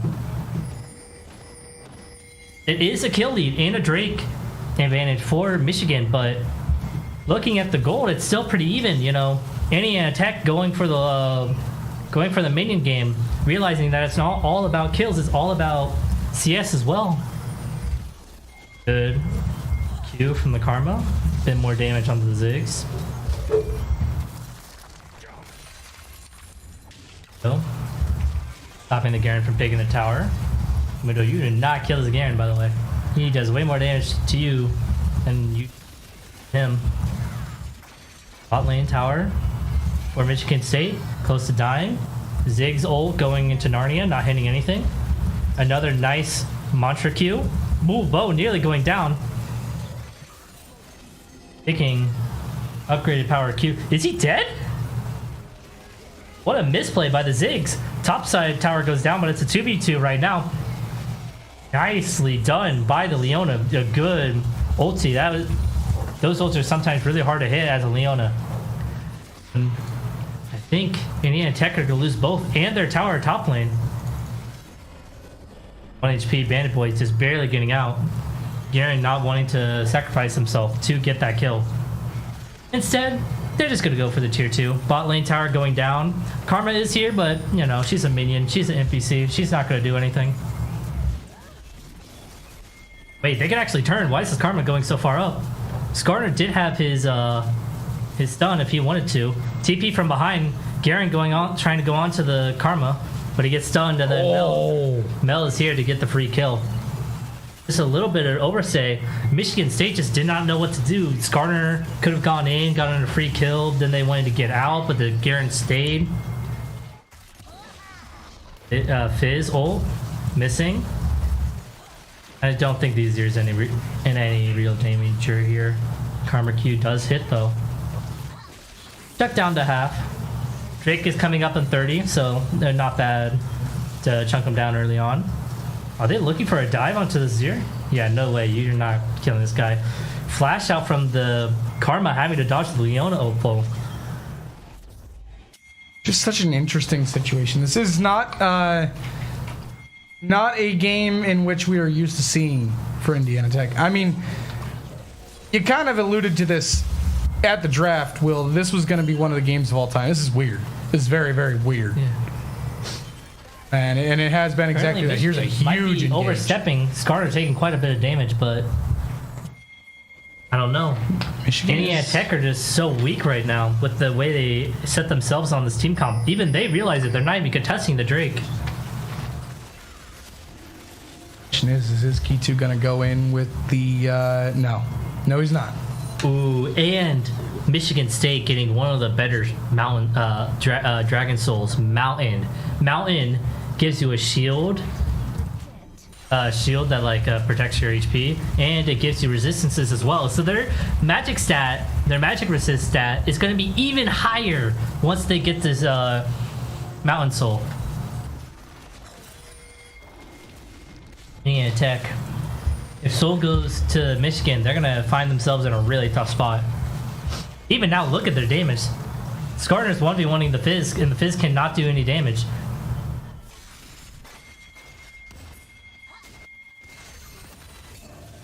They, 3 people looking to collapse onto the bot lane. They want to get that tier 1. But on the top side, Indiana Tech looking to trade back, trying to 2-man this Garen. Garen, flash out, dodging away from the Scion. Is he trying to 1v2? Oh, But my mid lane, king. the Ziggs ult comes down, kills the Mel. Yeah, no, Garen, you're not that strong just yet. You cannot 2v1 Scion, Dr. Mundo. But on the other side of the map, the bot lane, Indian Tech's tier 2 might be going down. His ult does hit onto the Azir, so buying a little bit of time for this tier 2, but I don't think it's long for this world. Oh. Well, we're getting close. 1 more minute left until your certified check-in. Hopefully, the gold difference is balancing itself out. Yeah, I mean, it is slightly. It's starting to inflate for Michigan here. The Wolverines are growing their lead slowly, but it's growing as time goes along. That turret will help alleviate that deficit a little bit for the Warriors, but I mean, I'm going to be honest with you. A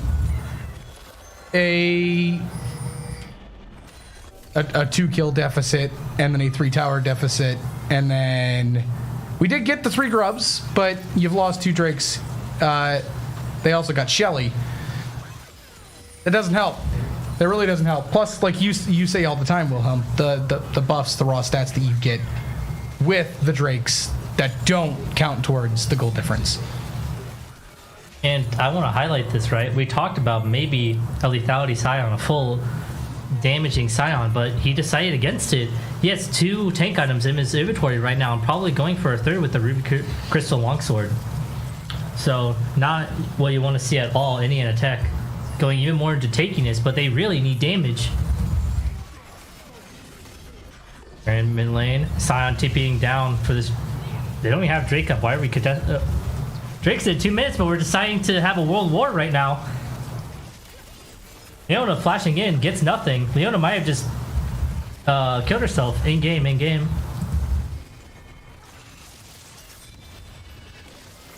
Not what a certain Valorant broadcast said that long ago.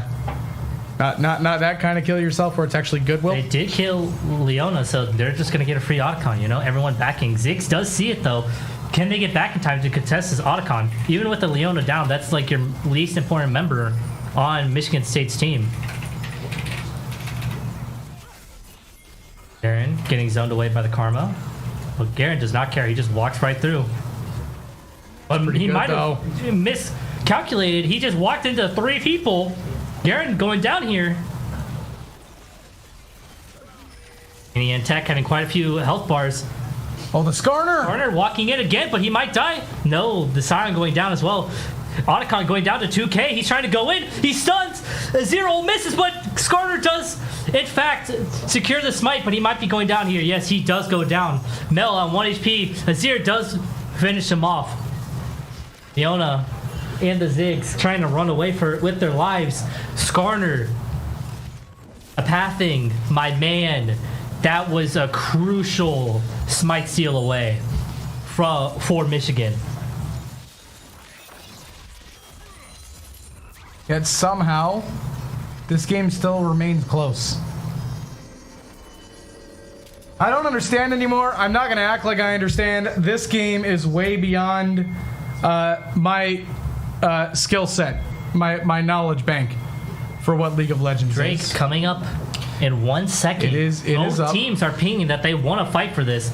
TP into mid lane. It's going to be another world war in the Dragon Pit. This has not been a good... team fights have not been kind to the Warriors in this game. Dig just trying to get a little bit of poke early on. Mundo just attacking the Drake. Shield away. It's a 5v5. Both sides just look for a little bit of chip. Scion Q onto the Garner. Going down to a third. Or 2/3, I should say. That misses. Leona goes in. Stun onto the Scion. Scion going back into the enemy team, but he hits 3. Leona ults. But I don't think it matters. They just have no damage. Azir going in, just killing both of the back line. And that's, you know... Oh. Oh no, it's back. Okay. A little bit of technical difficulties on the game there. We came back and we saw Ping had died. Fizz is up, but he is backing. Michigan will get the third Drake. And well, I think this is just kind of death by 1,000 cuts for the Warriors at this point. I mean, honestly, they could not have gotten a better fight. Scion ult hit 3 people. They were all on top of each other. The Mel Q was hitting so many people, and then Mel drops her ult, and what normally is like a 500 damage plus true damage ultimate did nothing.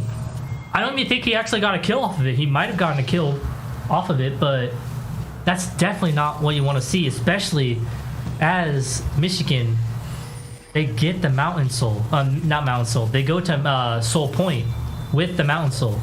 Mountain Drake. Holy. It's been a long day. But it looks like it's about to get a little longer here, Wilhelm.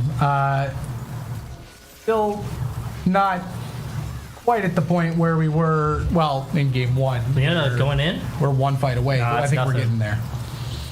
Arma just shielding out the Mel so that they cannot get engaged on. I'm not liking what I'm seeing, bub. It feels just like a slow death. I mean, credit to the Warriors. They have put up some relatively strong resistance, but when it comes to the objectives you need, they just ain't got them. They haven't been able to get it. And I'm going to be honest with you, as a certified tech connoisseur myself, I don't have the confidence here that we're going to be able to fight and take this Baron. Now, I'm looking at the items here for Michigan State. We realized how little damage they were taking anyways. Only the Garen actually has a magic resist item in his inventory right now. Everyone else doesn't even have magic resist items. But wait. Skarner getting the stone onto the Dr. Mundo. Ziggs is here, taking him down to half HP. Another Ziggs Q. Garen onto the Karma, but Karma getting the stun off. Garner going back in, gets another stone onto the Dr. Mundo. Mundo is gone. Garen walking down Bo once more. Nice flash ult by the Leona. Leona onto the Mel. The Mel gets shuffled back. That's a dead Scion as well in the collateral. I don't even think we're going to get to the Baron. I think Michigan may have just won themselves game 2. No. There's not enough time. 20 seconds on Bo. Or? No. Oh, okay, well. Well, they can't decide. They're going back and forth. Yeah. But I think they're finally going back to the Baron right now. When in doubt, going just down take the mid. Baron. Yeah. I saw the Zir do turn around like 4 or 5 times there, so I was getting a bit confused. There will be no stolen Baron, no contested Baron this time around. But Indiana Tech might be able to get back. No Garen flashing away. But they might be able to chase. Fizz ult does miss. But Fizz has a ton of dashes. Armor Q Question coming out. is Fizz going to be able to stay away? He does flash out. He is tanking 3 members of Indiana Tech's team, and he does not care. He might just 1v1 he might just straight up 1v3 onto the Mundo. Look how long it's taking to kill this Garen. Unreal. And that, ladies and gentlemen, is just from 1 magic resist item. Imagine he gets 2 or 3. Yeah. And that's not including the rest of the Michigan's team, you know? They have 3 tanks drafted. Leona, good sidestep from Bo, but you cannot sidestep that Leona Eve. Unlucky from Bo, getting caught out in your own jungle. Oh, good stun onto the Skarner, but Skarner, he just shrugs that off, you know. Who cares? Mel throwing a E at you, throwing a Q at you, who cares? You can throw an ult at him and he will not care. He will just walk forward. Sion straight onto the Skarner. He might care. 4 people are hitting him at the exact same time. Has to flash out. Azir is there to stop any more pushing from Indiana Tech. DP in from the Garen. It's a 5v4 in the bot lane right now.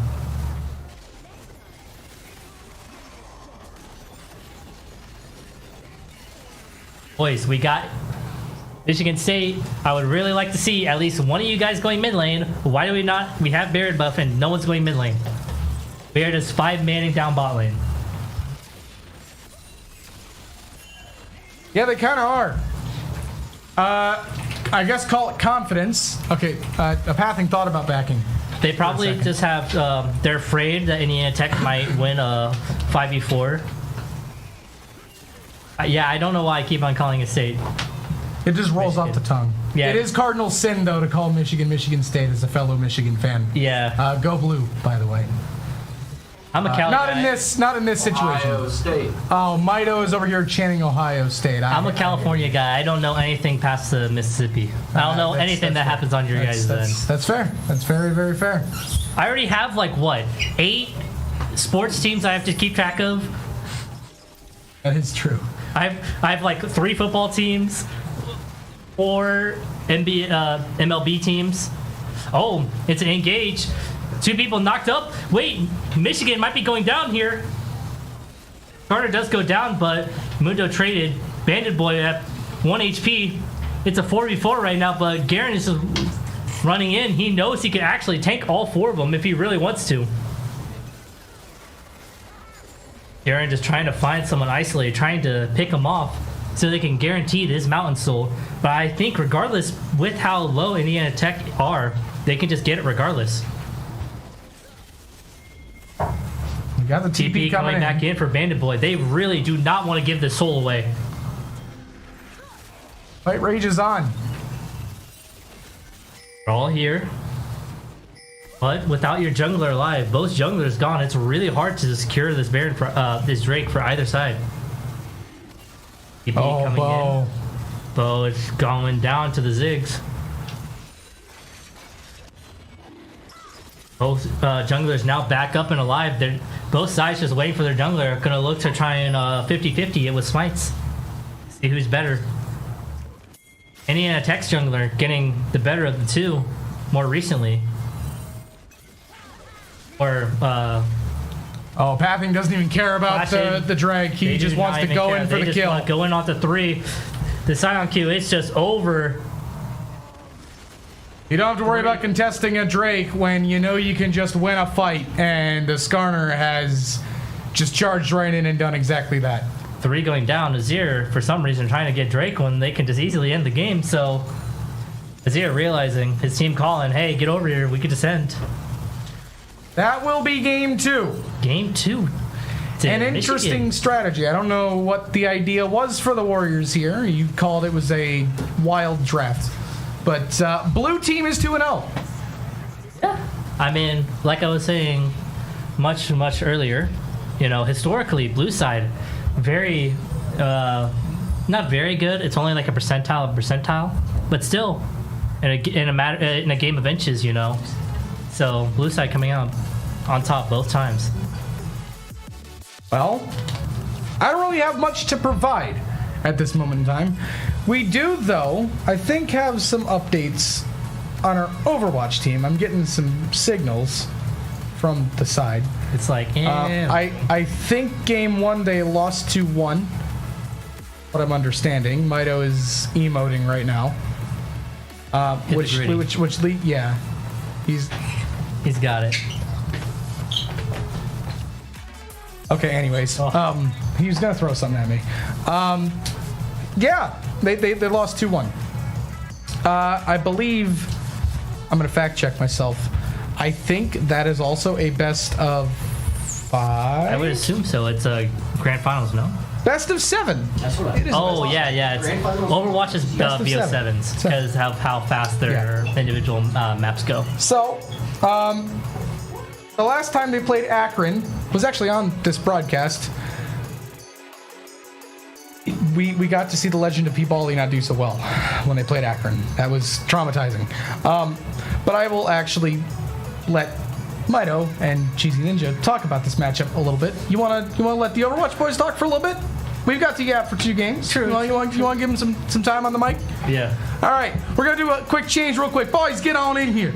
You got Overwatch coming for a hot minute. No break, by the way. This is the content we're doing tonight. We are the break. You need a break from bub every once in a while, right? True. Yeah. I endorse. I'm just this kidding. message. We love our bub. We love our bub. I don't endorse that message. This just in. Yeah. So yeah. Overwatch. Quick update. Map 1, Lijiang Tower went down 2-1. Literally went down. Yeah, there was a Kiri ban from our side, but coming into this second map, we're gonna be Kings Row, Tech. We banned Reaper, and Akron decided to ban Zarya. You know, shutting down a lot of those engages. Yeah. Well, and it was an Orisa 1v1. So Yeah, Orisa mirror. pulling out that Zarya ban is smart. Because a hard counter there. Yeah. We did have the Zarya for a little bit. I think. Split second. For I think at least map 3 or yeah map 2. We didn't go to map 3 or round 3. Yeah. So it looks like we are going into Can already see the Kings? Orisa, the Kiri. Kings Row. We love Kings Row. No, I'm done. He doesn't like Kings I'm Row. done with guys. Scrims Row. I played it so much. Yeah, I get it. I haven't played Overwatch in so long. So series No. score, we are Down 0. 0-1. We are in. Which, by the way, everyone. Well, we already talked about. Bub just mentioned. Yeah, best of 7 for Overwatch in the grand finals. The Overwatch. That's how they do it. Yeah. That's how we do it on the streets of Overwatch. Speaking of streets, this map is actually known to be one of the biggest turning point is streets. You either get stuck or you steamroll through, and that's how you decide the map. It really. Yeah. Yeah. Maybe that's why That's why this I map hurts a yeah. lot.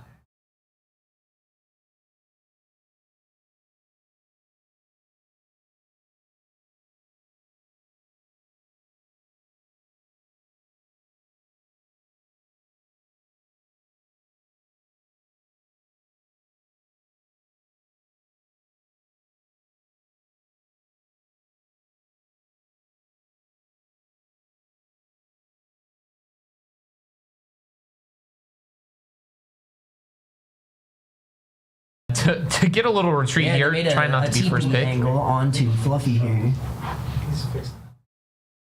Going right back to that high ground, trying to get a devious off angle going. He is sprinting through the back rooms, it seems. Still trying to find a pick, but Tech trying to here live. just really waiting for Akron to engage, make a mistake here, like Orisa just like that. coming in. Overextending a little bit and then sticking to a corner. And I don't think she had any LOS of her supports, really. And Tech's just It wasn't gonna look enough. to keep repeating that, wait for the sim engage, see where they're going, and then engage off of that. Yeah. Silly little sim turret. Indiana We are Tech seeing a actually doing tank pretty good. swap for holding down. Akron here. Okay. Yeah. Watch Don't mind the 15 FPS. This PC is going through. It's going through it. I mean, we got League The in the ball coming background. out. P Bally? No, not P Akron's Bally. ball. Anti P Ball. Not anti P Bally, but his arch nemesis, which is just the other tank going ball. Kitsune Rush being used here as well as window coming out here from Akron. Fluffy just playing Dead by Daylight right He now. is literally just sprinting around the Nothing but map. looping. And we can't change POVs. We are stuck on the Fluffy POV. It is fine. He's getting some decent damage We'll in, see but a take coming in here for Akron.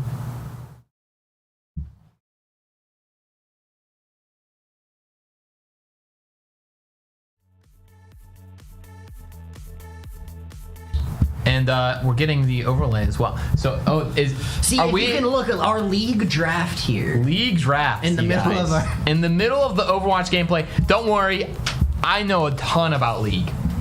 Trying to save us a little here. I'm pulling up the stream on my phone as well, so there's a little bit less of a delay. Can give you a bit more information as to what's going on. Fluffy's trying to not to die and running around. still. Getting just full engaged on by ball here. They're just really trying to get him off that off angle. Fluffy's getting a good amount of pick damage in, but he's not quite finding the actual picks themselves. He's got a visor coming up here, so maybe he'll be able to find something out of We that. do see the P Dougie going down in the corner here. Gonna have to see a disengage, losing our Soj. And I know you guys didn't see last map, which was Li Jiang. However, P. Dougie was taking a lot of damage on the Orisa, and we saw him get picked.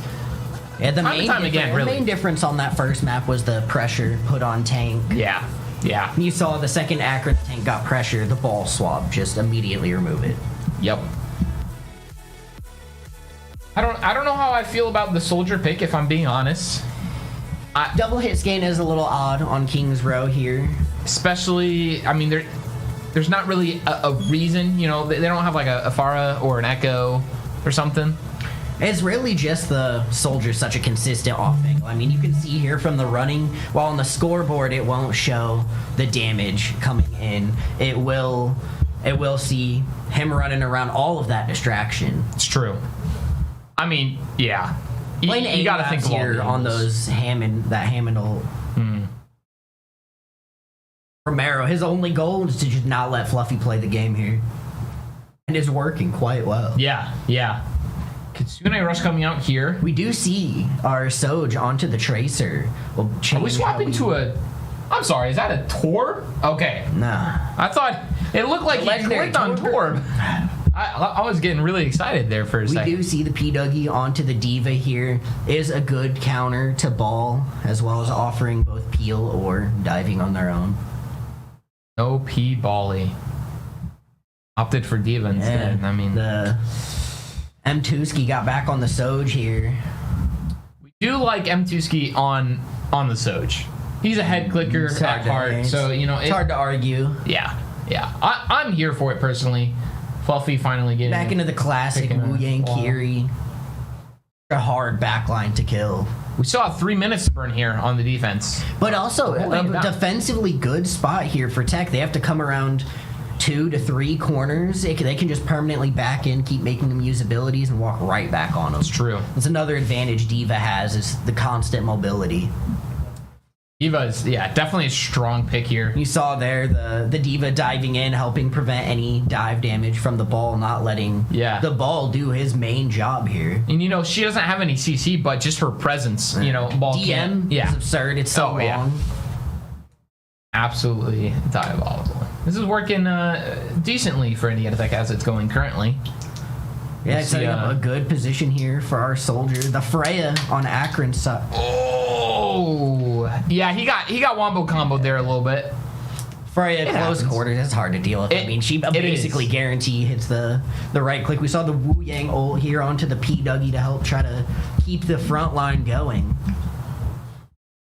I haven't played a lot since Freya's been released, which I know it's been like months now. Yeah. But I know the damage she can do. You know, and You've seen enough times from It's- stream. yeah, it's diabolical. You got the click Speaking of combos. damage, Wu Yang, that damage has got to go. Yeah, that's proportional. Unless you're like Zen, you should not be doing, or Bap, I guess. Bap does. No, Bap doesn't need to do that much damage. No, he doesn't. No. Into the last minute 30 Trying here on to the look at defense. this, trying to duel Wu Yang, and there's nothing he can do. He gets hit with a Yeah. wave, ball comes in. Hello. He gets that staff straight to the noggin, and he's just knocked out. He's We do he's see gone the full. overclock coming in here from M2ski, trying to make a miracle happen with the overclock. No while we're down miracles Fluffy. today. Wait, Kitsune and Visor coming out, but we are Hold down on to hope. Krusty. We're down our Wu Yang. let go of hope. Maybe hold on to We do hope. still have Diva alive. There's more than Diva a chance. and Kiri. And There Trey. goes Mech. Ooh. You know, Now we're just Trey Kiri. it's all right. We're somehow still managing to stall this out. All in all, even if they full cap, Getting down They that will much full clap. time. I mean, having 47 3 seconds. minutes Yeah, down to 47. that's You're happy great. with this. There's- Especially on Kings. That's what you would consider a good time. Moderate. Okay, yeah, and then you got the comps here for League. I mean, you know, thinking about pro gameplay and like the characters they pick for the meta. Mind-blown. Honestly, this is very surprising coming from these You teams. know, if any of the league knowledge people want to come, they can talk about draft. real Yeah, quick, yeah. Inform the we can the swap audience. back over, however that's Our done. friend here. We'll be back at some point, probably. Overwatch, root for them. We'll see how they do. Oh, my man. Oh, my word. I tried to keep it silent for my Overwatch boys. I was popping off. He was. He So, was like running starting around it- behind the producer. Starting it off, Michigan taking away the Seraphine. Ping, well-known Seraphine player, you know, so taking away that early pick. Unfortunately, But he is. then Indiana Tech with the Nocturne Oriana combo. I am excited about that. I'm also excited about we saw it at GLEC. that fourth. That's pick. how they won the GLEC. Is it here? Yes, it is. That's how they won GLEC with the Oriana Nocturne combo. Very strong combo. Very easy to pull off as well. Can be used in multiple different situations. And also, Indiana Tech, you know, I don't know if they definitely cannot hear me right now, but they locked in a much better comp. Two attack damage dealers, 2 magic damage dealers, and a Braum to stop anything that comes their way. Very, very nice with what I want to see. And then for Michigan's side, I'm a bit confused. Olaf? Olaf is a very interesting pick. So if you don't know, Olaf, his ultimate stops any CC. So if he pops his, I think it's called Ragnarok. If he pops Ragnarok, he does not get CC'd at all. He still takes damage, but he cannot get stunned. He cannot get rooted. He cannot get anything like that. So he can just bum rush straight into your team's backline. So very much an interesting pick. Problem is that, I mean, you do have an Akali to follow up, and Renekton to follow up. But with the Braum, Yeah, with the Nocturne and Oriana that want to go on your backline as well, can the Olaf get to their backline before Indiana Techs can get to theirs? yeah. The I'm looking through their most played, and the Akali is, if I remember right, yes, Schrodinger's cat is Alright. their mid laner, which is a hilarious name. We by got the 2 way. minutes on delay, so I'm going to make this quick. Lane assignments. We've got, if I had to guess, Renekton, Gragas. Renekton, very, very good. Historically been very, very good. He's been meta, the character to play in top lane for a very long time. Gragas, he's a big boy. He's got a big belly. One of Bandit Boy's Yeah. trademark champions. He's So? made a living off that. If I had to guess, I would say Gragas actually wins this because Gragas has a lot of self-sustain. He can heal himself quite a bit. I'm hearing that Bandit Boy invented Gragas. There's a lot of highlights. There's a lot of highlights out there of Bandit Boy on the Gragas.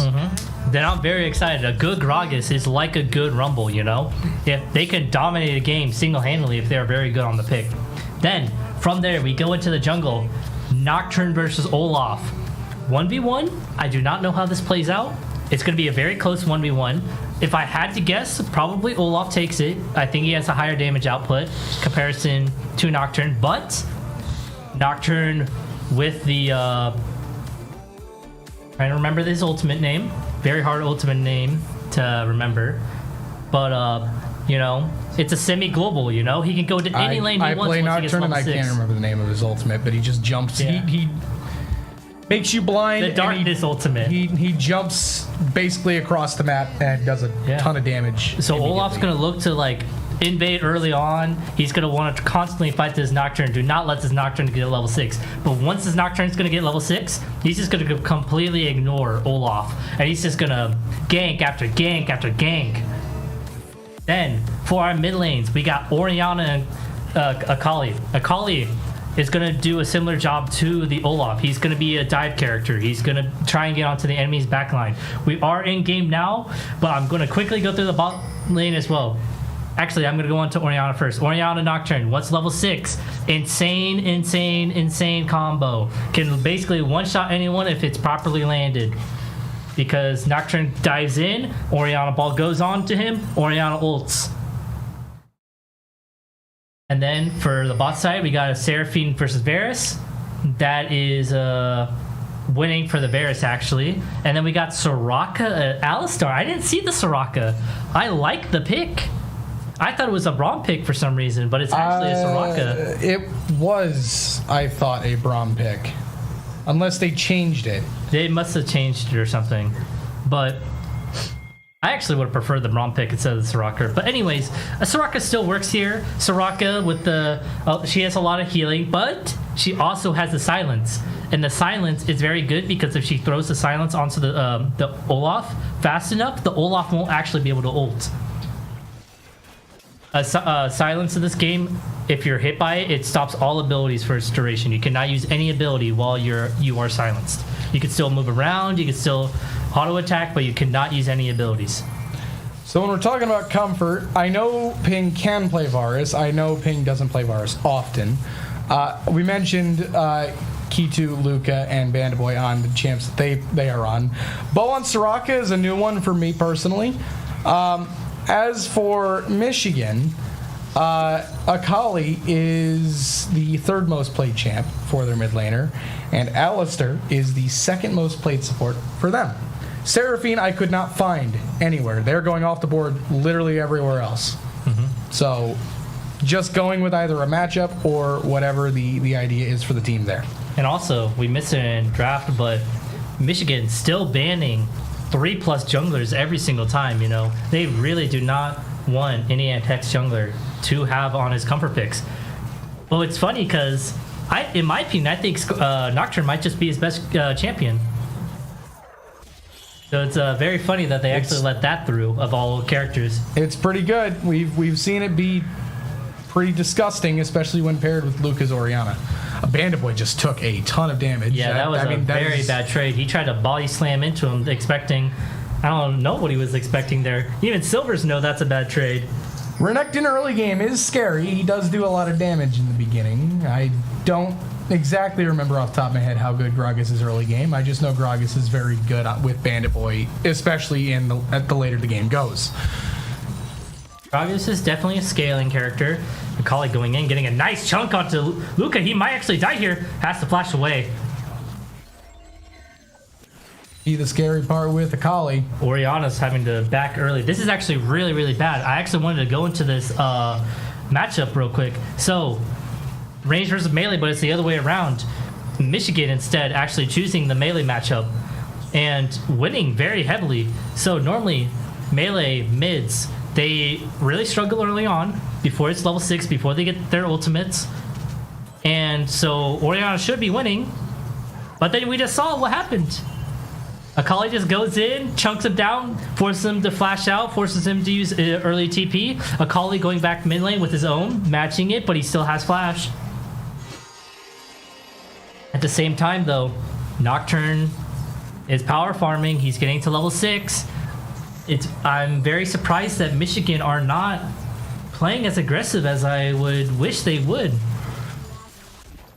Especially with how much priority their mid laners getting and their top laners getting. I would have much preferred to see a invade from into the topside jungle by a pathline. We're getting an update on the Overwatch game as we're going.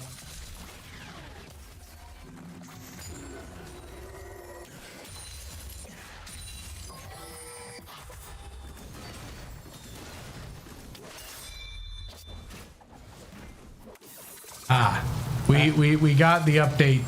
They're going into round 4. Both teams full cap. Akron has a 5-second advantage. Okay, that's a very hype game.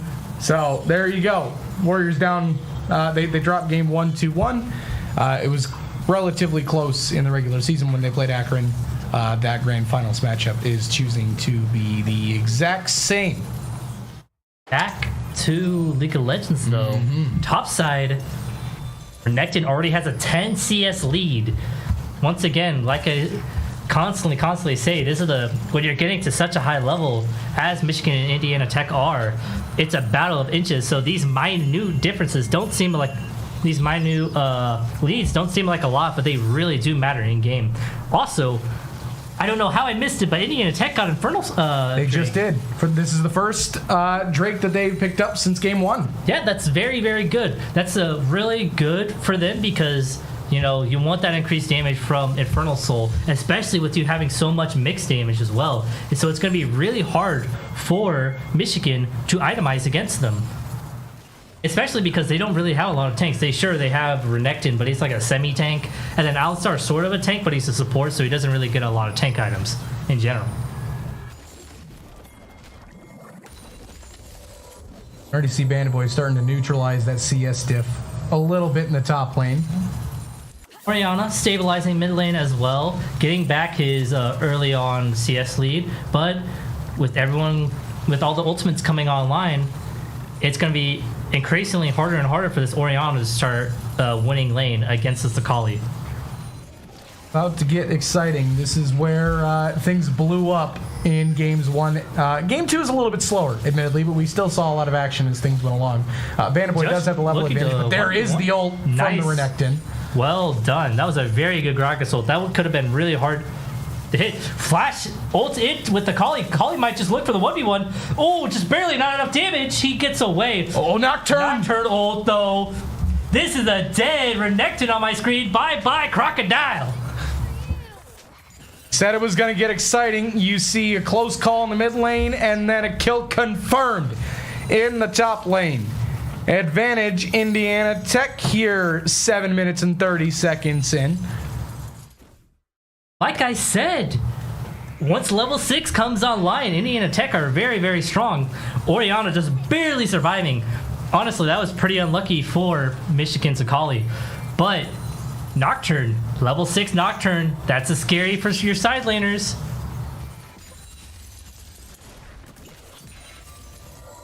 King sitting in a bush, looking to maybe catch someone off guard. Nice, good chunk. A lot of damage for this stage in the game. Yeah, I mean, Varus is going lethality, so he's going to have a lot of attack damage. He's going to be getting rid of a lot of armor on the enemy team. Very nice adaptation by Ping to realize that, hey, we need poke. We need some poke on our team, so going lethality instead of on hit. Warriors are up 4-3, by the way, going into their defense in Overwatch. So, honestly, if that Varus Q hit, they could have looked for a dive onto the Seraphine. Oh, hey, you might see here in just a second. Bo is just going in, except the Nocturne Alistar is here. Alistar's also here. Oh, Bo. Bo, that's not what we want to see. Not a fail flash. Anyways, as I was mentioning, for Overwatch, they got 1 point. So they're up 4-3. Let's go! With 65 seconds to defend in overtime, or rather in the next round. If they are able to hold, they will even the series. I'm hearing more stuff. What's up? They got halfway through streams as well. They got halfway through the second point as well. That's even better. Let's send all our hype energy over to the Overwatch team, while also our League of Legends team as well. It's 1-1 currently for League of Legends, and we really need this game 3. Yeah, this is a big one for everyone involved here. Yeah, this is especially with us getting rid of our Orianna Nocturne, which I would say is probably one of our better champions, along with the Gragas too. I would really, really hope that Indiana Tech can pull off this game. Also used up the Fizz as well. There's been a lot of major resources invested in these first 3 games. Yeah. I mean, that is the nature of Fearless. You're scraping the bottom of the barrel once you hit games 4 and 5, but you use the champions that you expect to win on. You better win on them if you're going to use them in a Fearless series. Akali, very low. Alistar is here. Orianna, Shockwave, just barely not in time. Drake coming up in 25, but Indiana Tech's got 3 wards in the river. They know exactly where this Olaf is. Soraka in the mid lane just protecting their Orianna. They do not want to get chunked out early on. Ollie probably... Oh no, his back got canceled. Orianna is very good cancel on the Akali. Akali's going to be a little late to this fight.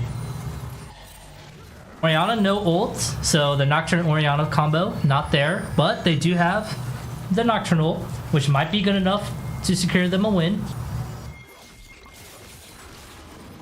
Is low. Yeah. Got a lot of life steal though. Got to remember that. Michigan starting off the Drake. Good headbutt pulverize into the enemy team.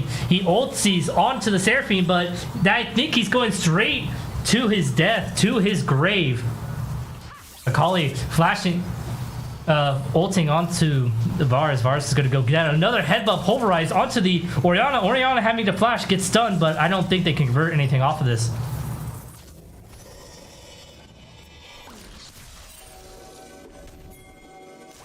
Just slowing down for a minute. Not the cleanest conversion there for the Warriors, but I don't think, like you said, Will, I don't think Michigan's going to be able to get Drake. No, they're doing it right now. Oh, they are getting Olaf's it. on it, but NECC trying to pressure him off right now. Alistar, headbutt pulverizes back in. Seraphine is here. I think that's a dead Orianna. Wow. NECC just staying too long, not realizing that Michigan still had quite a bit left in the tank. A stun onto Bo. Nice Varus Q onto the Alistar, getting one back. I think we might get more than one. Yeah. Varus is here. Let's see if that Q hits. Oh, missed Q for the Varus. That could have been one, maybe even 2 kills if he lined it up properly. Michigan, wait. This Seraphine still could die. No, he could not dodge it. Nicely played by Ping. Just holding onto the Q, waiting for the Seraphine to double back. Pretty nice recovery given what happened there in that Drake fight. Yeah.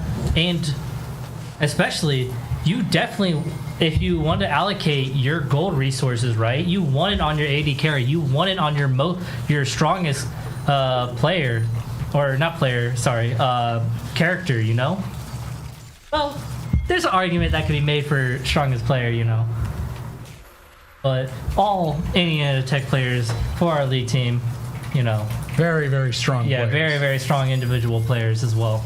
I have an update, and producer has one too, on the Overwatch series. They did end up taking game 2 over Akron. So that series is even at 1. looking for a Luca 1-1. is gonna dodge the Olaf. That was actually insanely well played by the Akali, using his ultimate, but Nocturne coming in! That's a dead Akali! Another great Nocturne ultimate, getting another free kill. Headbutt pulverized in, but this is nothing. Sure, it chucks out the Nocturne a little bit, but not going to be a kill.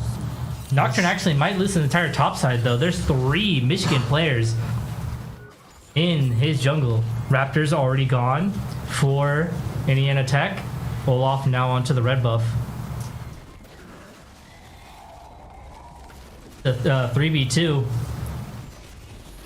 If we and the Alistair. It's a 4v2. Orianna's here. Michigan might have overstepped. Connected now here. Alistar going down to Bandit Boy. To the Gragas. Very well. Olaf popped his ghost. Yeah. Ooh. I don't think it's going to be enough. Orianna is here. I think that's a dead Olaf. That is a very, very good. Very well played by NECC. A good defense into the Nocturne's jungle.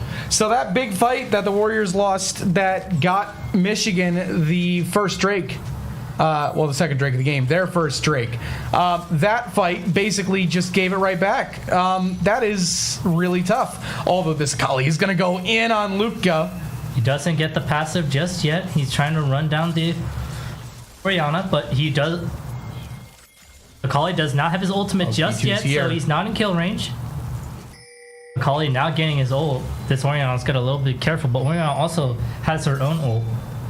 Nocturne ult and Orianna ult are back up. They can look for a side lane play. Dutch is low. Renekton ult is also up. Bandit Boy does not seem to care. The ult is popped. I don't think there's anything. Nocturne hovering over. He knows that there's a chance that Bandit Boy can get killed here. Nocturne popping his ult, going onto the Renekton. Can they get the kill? Oh, fail flash from the Nocturne. Not from the Nocturne, from the Gragas. Olaf is topside. Oh, that's a lot of damage from Ping. Ping with a good kill, but Olaf's going to take down this Nocturne, and the Gragas is able to safely escape, actually. Wait, that might be a dead... Oh, no. Akali on the... behind them. Akali has ult. Akali could get 2 here if he plays it correctly. Bo flashing out. Nice flash. Done. Akali ulting onto the Orianna, but I don't think he's going to be able to kill this Orianna. He does not have enough damage for how close the Orianna is to his tower. Off, just running down. Gragas. And for every time one team wins a big fight, the other team gets a big response. Luca. Almost immediately. Good Luca. ult onto the Akali. Silence. He cannot use his W. They look for a conversion. Auto attack finishes him. Akali using flash and still not being able to get away. Very well played by Bowen and Luca. I think we got more happening up here in the top lane, too. Yeah, Pathing is going to go for Rift, but Q2 is here. Going to pop the Q. Tech are also here. They're going to look for a 50-50. Nocturne wins the Smite steal. And Olaf going down. Again, every single time right on Q, one team wins a big fight, the other team with a massive response for a recovery. And the pendulum swings back and forth. We haven't had a gold check-in because this has been a little bit back and it's forth. just been constant fights. We can't have a gold check when... I'll make it quick and simple. 26.1 to 28.5, which feels much larger than, or looks much larger than what it feels right now. It's, it's a 2K gold lead. It feels like it's less than that. It feels about 500 or so, but it's an early advantage right now. On the Drake, but I don't think Michigan are going to actually be able to contest this at all. Akali's not moving over. Yeah, it's 10K. This is gone. Indiana Tech getting the Cloud Drake. Again, after game 2, that is that's an encouraging sight from what we saw in game 2, where it just felt like they were, helpless. Hold on, ladies and gentlemen. I got to ban another bot from the chat because we got cheap viewers available on definitelynotascam.com. If you put your credit card information in on definitelynotascam.com. Just make sure to give them all of them code. digits and your social security number. Yeah. I'm sure your identity won't be stolen, as well as be put into $55,640.67 worth of debt. Anywho, going back to the game, Nocturne, Orianna ult are back up. They can look. They're together. They know that this combo is very strong, so they're going to look to try and kill someone on the enemy team with this advantage they do have. Vanderboy just keeps taking these engages with this Renekton, and I mean, he just keeps finding ways to come out neutral or on top. You're doing quite a bit of damage onto the Seraphine now. It feels like this early disadvantage Luca had against this Akali is also starting to fade as well. Yeah, I mean, he's playing it very well. He's adjusted mid-game really good. He had a few close calls in that early game once Akali hit level 6, but he's able to manage now. He's gotten a lot more used to the matchup. Off clearing a pink ward in the topside river. Gragas. Nothing. Two tanks just slapping each other around, Neither if doing Raid any Boss real were damage here, to each you would other. be calling it a noodle fight. Oh, this is not a noodle fight. This is a lot of damage. Fight. That is 4 people for Indiana Tech. That's a dead Seraphine. But on the other side, Olaf. Renekton dies. Renekton does not understand how much damage this Gragas could do, but I think Olaf should be able to secure the kill. Misses the Q. Bandit Boy trying to survive as much as Look what's happening in the bot lane. Another miscue by the Olaf. Well, look what's happening in the bot lane, Another miscue by the Olaf. 3 miscues in a row and but 2 turrets. Maybe 3. Oh, true.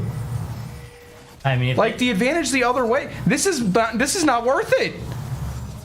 Not at all. Olaf trying to look to maybe get some damage on the Indiana Tech's top tier 2, but Otacon coming up. Actually, it has spawned. They realized the Olaf, they're gunning it down to the Otacon. They realize that the Olaf's going to be so late to this fight. They're trying to kill it as fast as humanly possible. But two people trying to kill the Orianna. I think Luca might go down. Nice flash ultimate from Luca. Stalling as much time as humanly possible. Flash in from the Renekton to get that stun off. Luca's going to get out. Soraka's here, though. Soraka with just a constant healing. I think that's just a defensive ult. 2K health left. It's going to be a 50-50. Oh, just barely 15 HP left on the Otacon, and Orianna is able to secure it. Miss smite, but it does not matter for Indiana Tech. The Olaf went too deep in the top lane. They lost 2 towers. I think they lost everything in the bot lane except their inhib, and they lost the mid lane tier 1. Oh, is the tier 1 in the bot lane already gone? Okay. Yeah, I thought it was already gone. So then it was tier 3 2 and towers. tier 3. Yeah. It was 3 towers. 2 in the bot lane, 1 in the mid lane, and Otacon for a kill on the Gragas. Yeah, who traded? Who traded Yeah. the Renekton?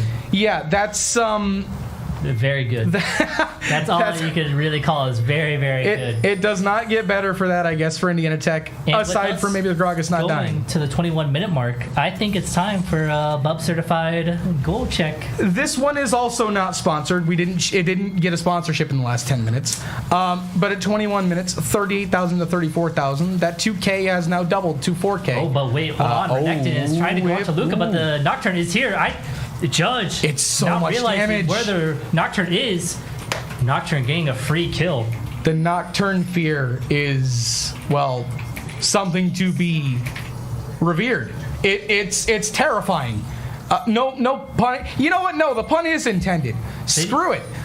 Okay, producer is saying so they did get bottom lane. So they tier got one. 4 towers off that one play. It was 3 or 4. It was close. Oh, wow. Regardless, no matter what, for the Olaf, that's a tough look. Yeah, that just goes to show, even stuff that you don't realize in the moment how important it is.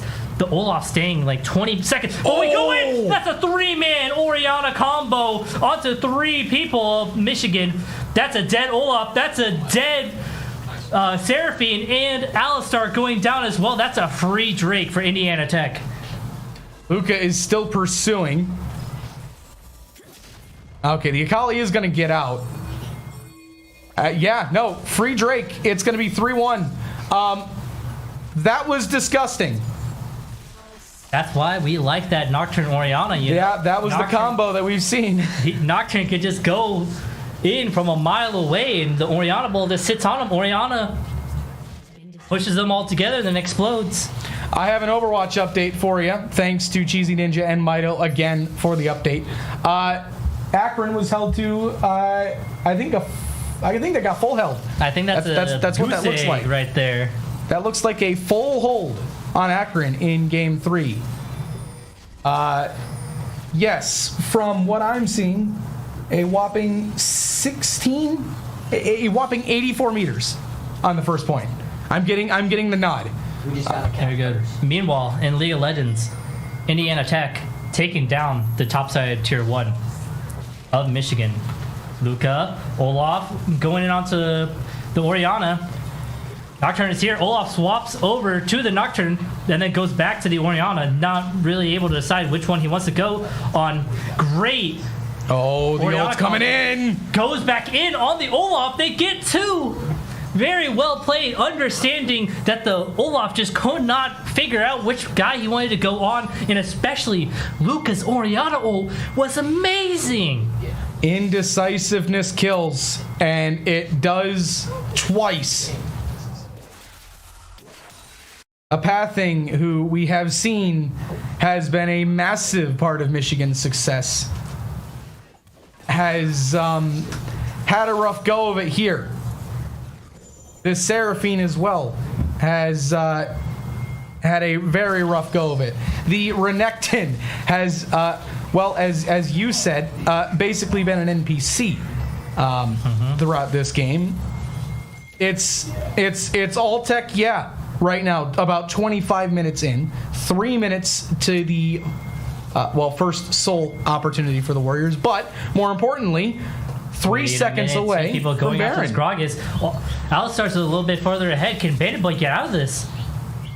He just walks away. Yeah. He just walks away. I guess. Meanwhile, look at they're this. scared of the Baron.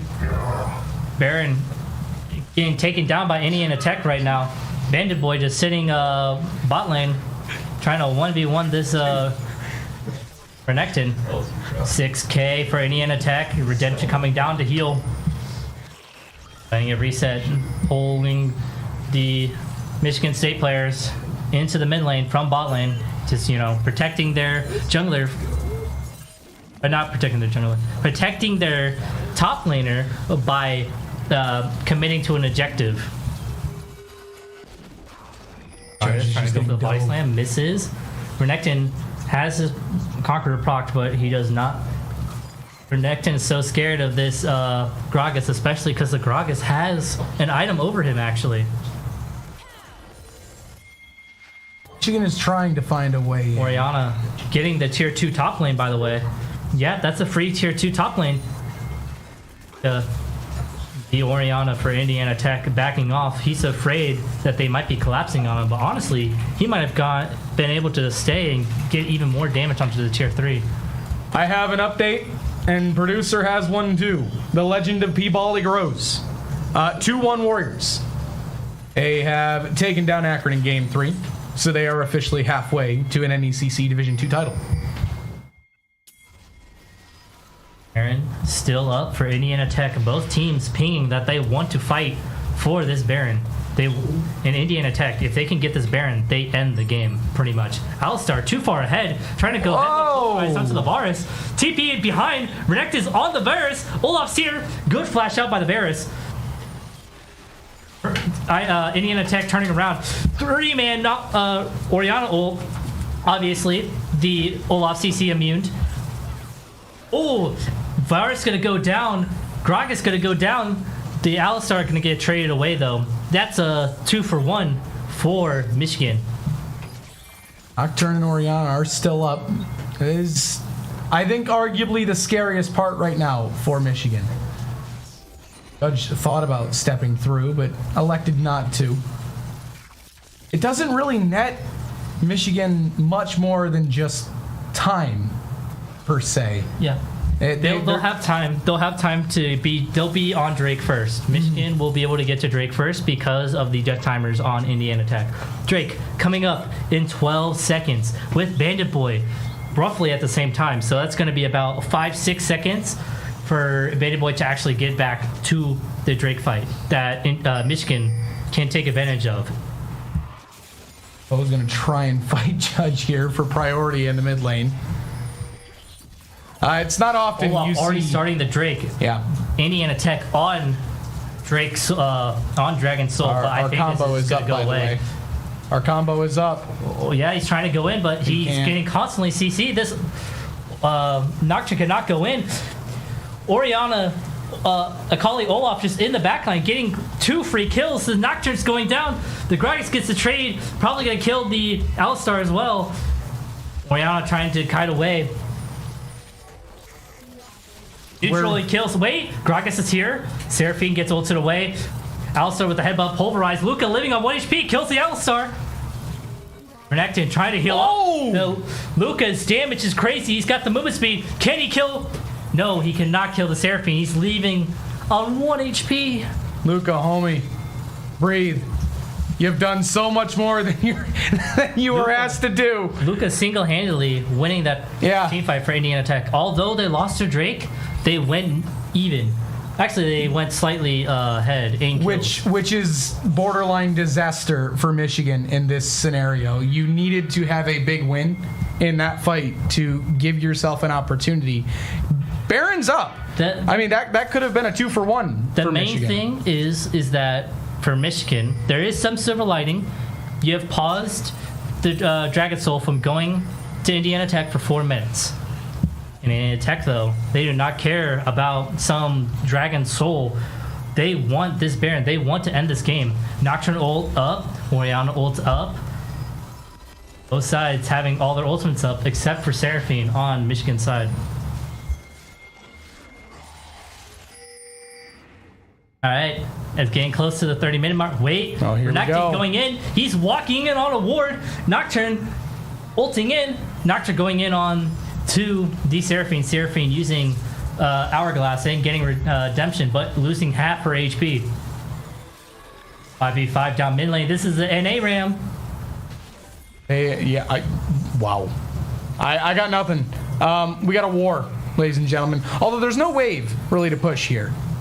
No, they can't. They got this. I don't think they care. We're going to get a tower. Oh, Seraphine hits 1. Gragas is the entire enemy team, but Akali's on the back line. Olaf going wherever he pleases. Another headbutt pulverized onto Bo. I think that's a dead Alistar. It's so confusing. Support for top laner. Oh, and an inhib goes down away from the play. Yeah. Oriana Nocturne combo gets 2. Seraphine now dead. Renekton half HP, and League of Legends spectate client moment. The game has crashed. The game has crashed. Ladies and gentlemen. Okay. Using our brains here, thinking what's exactly happening. I can envision the future. Indiana Tech, I think they're getting barren right now. I see a tech happening here. I think Indiana Tech is getting barren right now. They already won. Oh. Yeah, I was going to say that looked like a fight where they were going to just straight up win the game. Yeah, I can understand that. Yeah, Renekton's half HP. Yeah. That's a big W for Indiana Tech. I was a little bit scared there.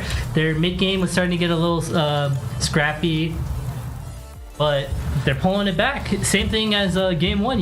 Mid game a little scrappy, but late game coming back and showing with one decisive fight how to win games. We are awaiting confirmation on whether or not that actually was a tech It looked like a tech It felt like a tech It's kind of like if it talks like a duck. It probably is. Yeah, it's probably a tech but And with that, we got to confirm. I need another restroom break. I think I agree. You know what? And we could pull on in the Overwatch guys, I believe, right? Yes. I think so. My Overwatch boys can come in. All right. They're It's all right. I got it. they're laughing for a moment. Guys, you see that? I just unlocked Hero Musketeer. She's OP. This guy just gaming. Yeah, all the I got time. a game, dude. I got a game. All the time. You gotta clash. You got to. You gotta clash. got to. All right, map pick here. We see Esper. I think that's all the info we really know on this. Warrior map. Spear right there. Watching the beautiful Esper. profile change here from Fluffy. Kind of a move. Maybe the move of all time. It's like you got to change skins, keep the luck going. Exactly. Change the profile. Exactly. I've had that before where I change the skin and then I get like absolutely destroyed, and so I have to switch back to the other skin because clearly that was the changing factor. Same comp, just different skin. It's over. Sometimes it's a good swap. So we're up 2-1 now. Huge. Still best of 7 series, aka first to 4. The map that we did not get to see here on stream was Tech. They managed to, in a last-minute fight, prevent Akron from capping first. And then on their attack within the last minute, managed to make quite a cap. It Ball was devious, but it was we did close. get to see the P-ball yet. We did see P-Bally. He was getting. I won't say it, but it was a close map on PB there. It was good though. We pulled through. It honestly wasn't looking great for us on our defense. Yeah, it was a little sketch, but our DPS definitely But pulled. we held them. We held them from even capping first point. So that's like absolutely huge on Gibraltar. If you guys know that map, and you should. If we're talking about Overwatch and you're here watching this, you should know about Watchpoint Gibraltar. Come on, guys. We're currently just waiting for Akron's ban I can schmold. to help That's not us get Eichenschmold. started into this map 4. I mean, This is a Doom map, by the way. Nobody ever plays Doom for Indiana Tech. well, It's a why throw would you pick. play Doom when there's ball? Right, exactly. Or Diva. Exactly. Hazard at that point. Team comp wise, Doomfist makes no sense ever. False. There was the meta where there was Doom versus Sig in the last Overwatch League finals. I stand corrected. Oh no, you don't. Should have been me. Not actually. I'm still trash at Akron is Overwatch. banning Genji here. And I'm very washed. Banning Yeah, Genji? you diff Gookshui, right? I don't even know who that is. Straight up don't even know who that is. So no, he probably that with a name like Duke Shui. Yeah, no, I'm P good. Dougie, P Bally even would like you to know that they're not playing Doom. It was all caps in chat. He heard me. He heard me. P Dougie, if you hear me, Mr. P Bally, please play Doomfist. Please. Don't throw. But please play Doomfist. Play Doomfist, please. Please play Doomfist. Trying to eat that mic. If you play Doomfist, I'll give you a high five or They something. Tech. We ban out the P Bally. We ban ball. We ban Ball. I understand why they banned Genji because MT's guy was doing pretty devious things. Yeah, on the Genji. As he is just, the DPS of all time. Unless he's not. But you know, he just is. Where'd our Spartan hat go? Mr. Producer Bub took the Spartan hat, I'll be right back. aka the Warrior helmet. Yeah. So we've got the map, we've got the bands. Now we're just waiting for the players to be readied up, and then we're gonna obviously you guys can actually see. We're gonna hop in here, and apparently P Dougie doesn't want to play the Doomfist, which you know. All right, we don't got the P-Bally, so we gotta summon some wins here. What in the ash skin? I don't think I've ever seen that ash skin Really, before. it's a beautiful ash. It skin, is. The gun is. He's just playing with my heart. P Dougie, get off of the Doomfist. I know you don't mean it. Get off the Doomfist. It could have been. You're not gonna do it for me. Get off. Where do you, P Dougie? Where do you get off, man? Huh? You got the passion. Give me- You gotta. Yeah. Rah! Anyways, I do hope he sticks it out on the Doomfist. However, he's just trying to gaslight me, you guys. Like the Moira pick. Yeah, the Moira pick's pretty diabolical as well. Newfound strat, Doom Moira. Fade in with your Doom. Now hear me out. Freya and Doomfist could have some. Doomfist has some crazy follow-up potential here. Like, come on. Look, I'm a Doom connoisseur, if you will. But he's not gonna stick it out. He's probably gonna go to the ball or whatever. Yeah, but you see him punch you back into spawn. Yeah, get a diva this, diva that. I want my P-Bally back. All right, we got the Soldier, the Kiri, the Wu Yang, and our goat on Freya here. So weird. Ideally, we see our Wu Yang and Soldier, our Wu Yang and Freya take a beautiful little off angle here. Yeah. Just enable them, get full advantage of that Wu Yang damage. Now, I gotta be real with you. I feel a lot more comfortable with this support lineup than Anna Brig or Kiri Brig. No offense to our players. This just I'm just falls saying I feel more beautifully comfortable. into our strong suits here. as Strong a suits team. and meta. It works quite a bit better. Also, if you see me looking over here, I have another monitor. Akron's out here running with some RAM. I believe I saw Wu Yang jumping across the screen. A Sim all up in there. The Sim is actually who managed to just kill and demech our P Dougie here. R.I.P. the P Dougie. Yeah, not only No D-Mech, but for bro. yeah, no P-Mechie. That just I don't know if I like that, man, but It's committed now. yeah, we're committing to the bit. Non-sponsored Diet Santa Coke. I already drank my drink, so I can't say non-sponsored on that. It's got Santa on it, and it's Diet Coke. It's Diet Santa Coke, dude. Akron does manage to get forward spawn here with 8 minutes still to go. This puts Tech in a spot where they want to start thinking a little more about their positioning. We're getting into a territory where Akron can get pretty close to the spawn doors, but push. Yeah. One good fight and you win the map. I mean, Akron's sitting very pretty. To be already pushed up to close spawn with 8 minutes left on the They clock, lose this Reaper that's a here, good spot to be. They have like playing into the Reaper, which I feel like it's been kind of working out for Akron a little bit here and there. Fluffy But a good pick. got to. Oh! Fluffy on the free. Guys, this is why I always bet. Wait, is that what I? No. Okay, guys, I'm schizophrenic. I just saw Ram with his fists out, and I thought it was Doomfist. Okay, all right. Imaginative. I thought I saw a punch in, but I'm just Alas, it's just an omni. alas, those dang Omnics, dude. This is why there was a war against them, all right? Because they look too much like Doomfist. Which side did you stand on in the Omnic War? Omnic Crisis. Dude, let's not bring politics into this. Come on. Let's see our goat Fluffy on the Freya holding his high ground, just trying to make sure that they don't get to. He's gonna press it. Oh, there it is. oh, the solo ult. We'll take it. I like it. I'm here for it. Try On the to Ram blow too. up the Ram, get him out That's here. good. It just makes it so their team can do nothing. Right.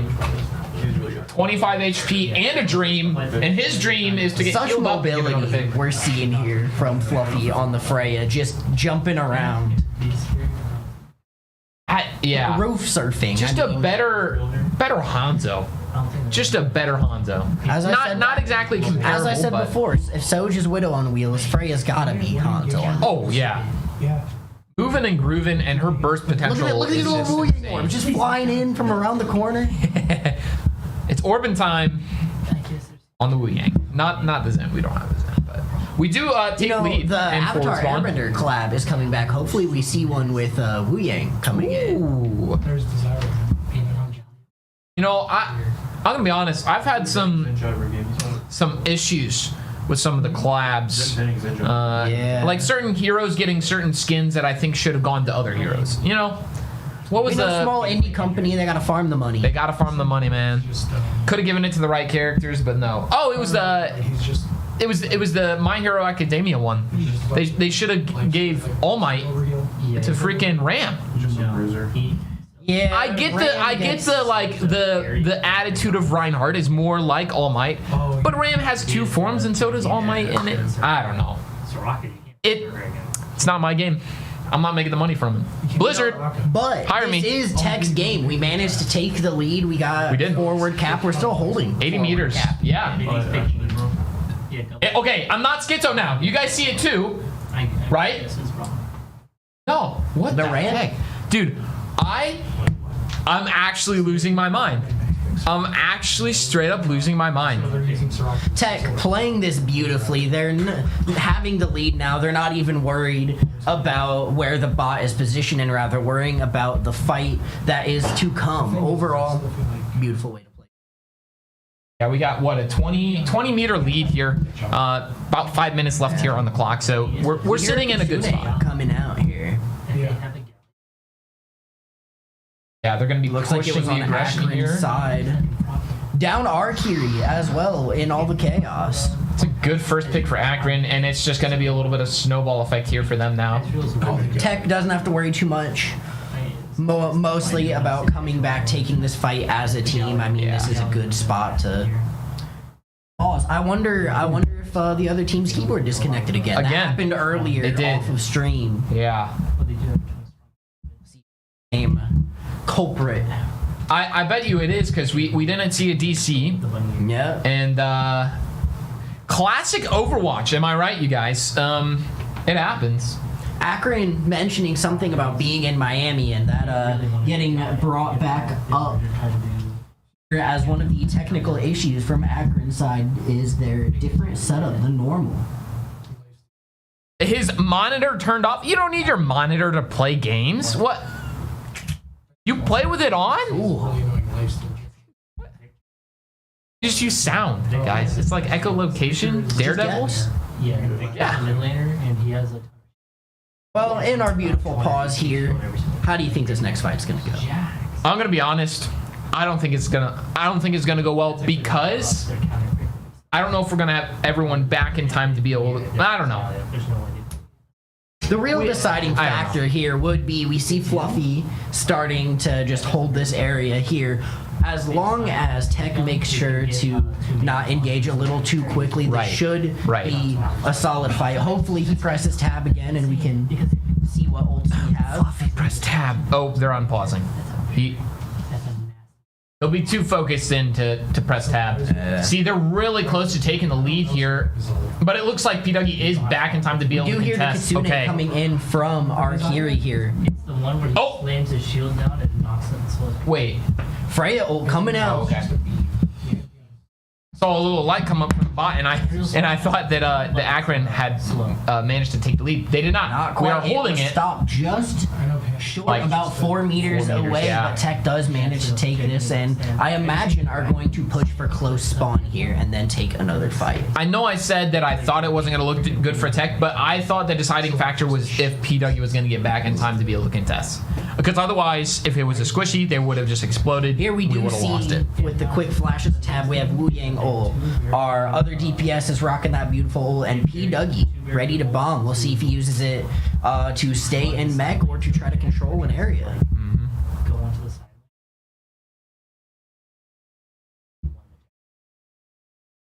Freya, such a devious spot here, just standing up there. No one can really get up to him. Rent free. Quite literally rent free. Living You on the make high a ground. DPS trade here, hopefully getting this Reaper soon. And then The Wu Yang ult coming out. like team fight. Lucio, cut, got him. The- Gone. Dude, the Reaper tried to jump our Freya and just levitates up to the high ground once again. I mean, Such yeah. mobility. Yeah. Very strong.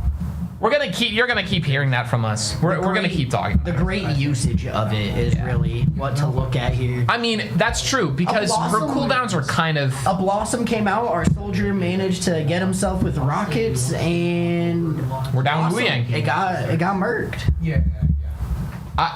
Yeah, I'm not sure what exactly just happened in the past, 20 seconds. Yeah, But it's not looking good for us. The only downside to Fluffy to having such a good off angle here is you don't really get to see what's going on. Yeah, and Akron Soldier might be still taking the here. lead here. We gotta contest. We have 2 on, even. I imagine we have our diva and a support. Fluffy turning to the spot. Kitsune coming back out as well as Visor here. Huge, absolutely diabolical ult combination The there. diva perk where she can press whatever your reload button Yeah. is for your setup to just faster fire, tighter spread. It's crazy just getting blown up Yeah. by diva launching. What do you do against that? I mean, you just kind of have to take it to the.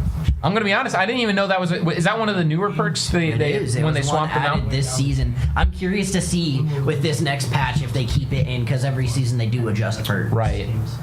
I gotta imagine if they do keep it in, they're gonna have to adjust it. I don't know. Seems like a pretty powerful perk to have, but it is a perk and it's a tier 2 perk, so. Bit of passive Beat play here, comes trading out. Not a good trade for us. No. And then we lose. We Our lose soldier as soldier well. here. 1 minute left on the clock. This has been a long map. Tech is still in the lead here. If they can just keep this fight going, the P Dougie is doing something devious. He got 2 while he was on point by himself. Unfortunately, he does go down, but The pressure here from We got him pressure. getting 2 allows Tech to play without their tank. yeah. Just all they have to do, play life, play damage. Yep.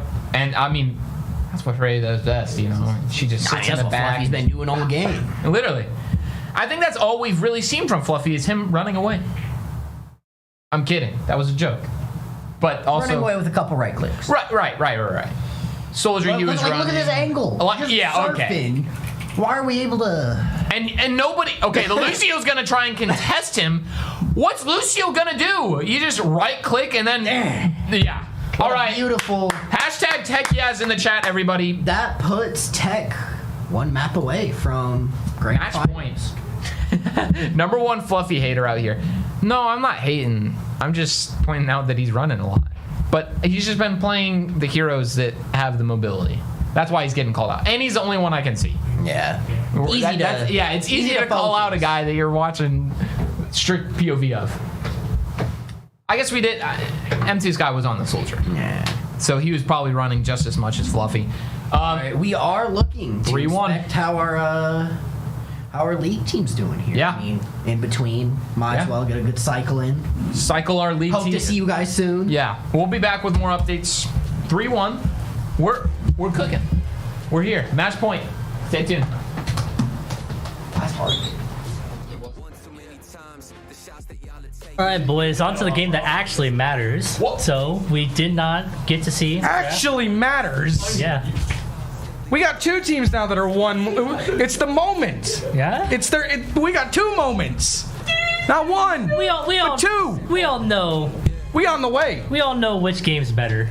We all knew Overwatch was gonna win, so. Someone just threw something at me. I think it was off camera. I just Alright. had something hit my foot. On to League of Legends. We missed draft, but me and Bub did in fact get to see it. We are in game. So You were excited about this. Oh yeah, I love. So last pick we chose Malphite. Malphite is a very, very good pick into the enemy's team comp. So let's get into this game with a certified Wilhelm matchup spread. We've got in the top lane, we got a Jax versus a Malphite. This matchup, currently, in my opinion, Malphite wins because Malphite, all of his damage is set up into abilities. It looks like we do have actually just a little stutter, but Malphite, all of his damage is on his abilities. Jax specifically, His entire playstyle is about countering auto attacks. Malphite he does auto attack, but none of his damage is based on auto attacks. So all his damage can go straight through. So that's a winning matchup for the Malphite.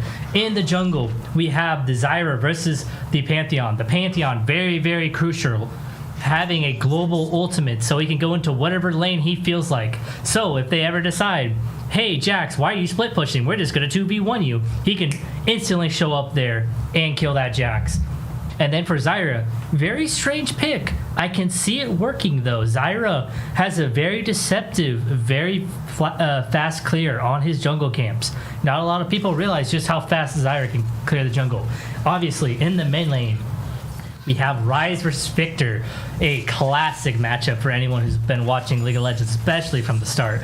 This matchup is as old as dirt and has been neutral since time immemorial. Then, lastly, in the bot lane, we have MF versus Ezreal. This can go either way, depending on how the players play it, so I would say a neutral matchup, but Ezreal definitely has the advantage with the range, but MF has a lot more burst in comparison to an Ezreal. Then, lastly, we have the supports of Nautilus and Braum. Now, combining the two into a 2v2 bot lane, NECC coming out on top with this team comp. The Braum Ezreal having a lot more compatibility in comparison to a Nautilus MF. To quickly explain, Braum's passive, I think it's like Shattering Force, is a 4-hit passive. After 4 hits, it stuns. You can see it whenever he attacks someone. There you go. You can actually see it on that Nautilus real quick. The 4 slices, I like to call it. You get all 4 slices done, they get stunned. Ezreal, one of the very, very few ranged characters that can actually proc that passive, because Braum's passive only activates when you melee attack someone, not a ranged attack. So very good for Ezreal as one of the very few ranged characters that can actually proc Braum's passive. In comparison, the MF Leona, wait a second. An early engage here. There's a Zyra going into a comp behind them. Too. They might be looking. Braum's passive is concussive blows. There you go. That sounds much Concussive better. indeed they are. Yeah. Oh, that's a nice knot hook. That's a stun, but The response from Ping! The ignite! Flash. Oh, come on, Bo. Attack. Nicely done by Ping Now to live. get that kill. Concussive blows going up once more. But it's a war inside the jungle. Ezreal getting 2 kills. Flash over by the Pantheon. 2 killed the... There's feats of warfare right there. We ain't done. Ping's going in. Kichu's going in. And the Warriors are going to come out on top.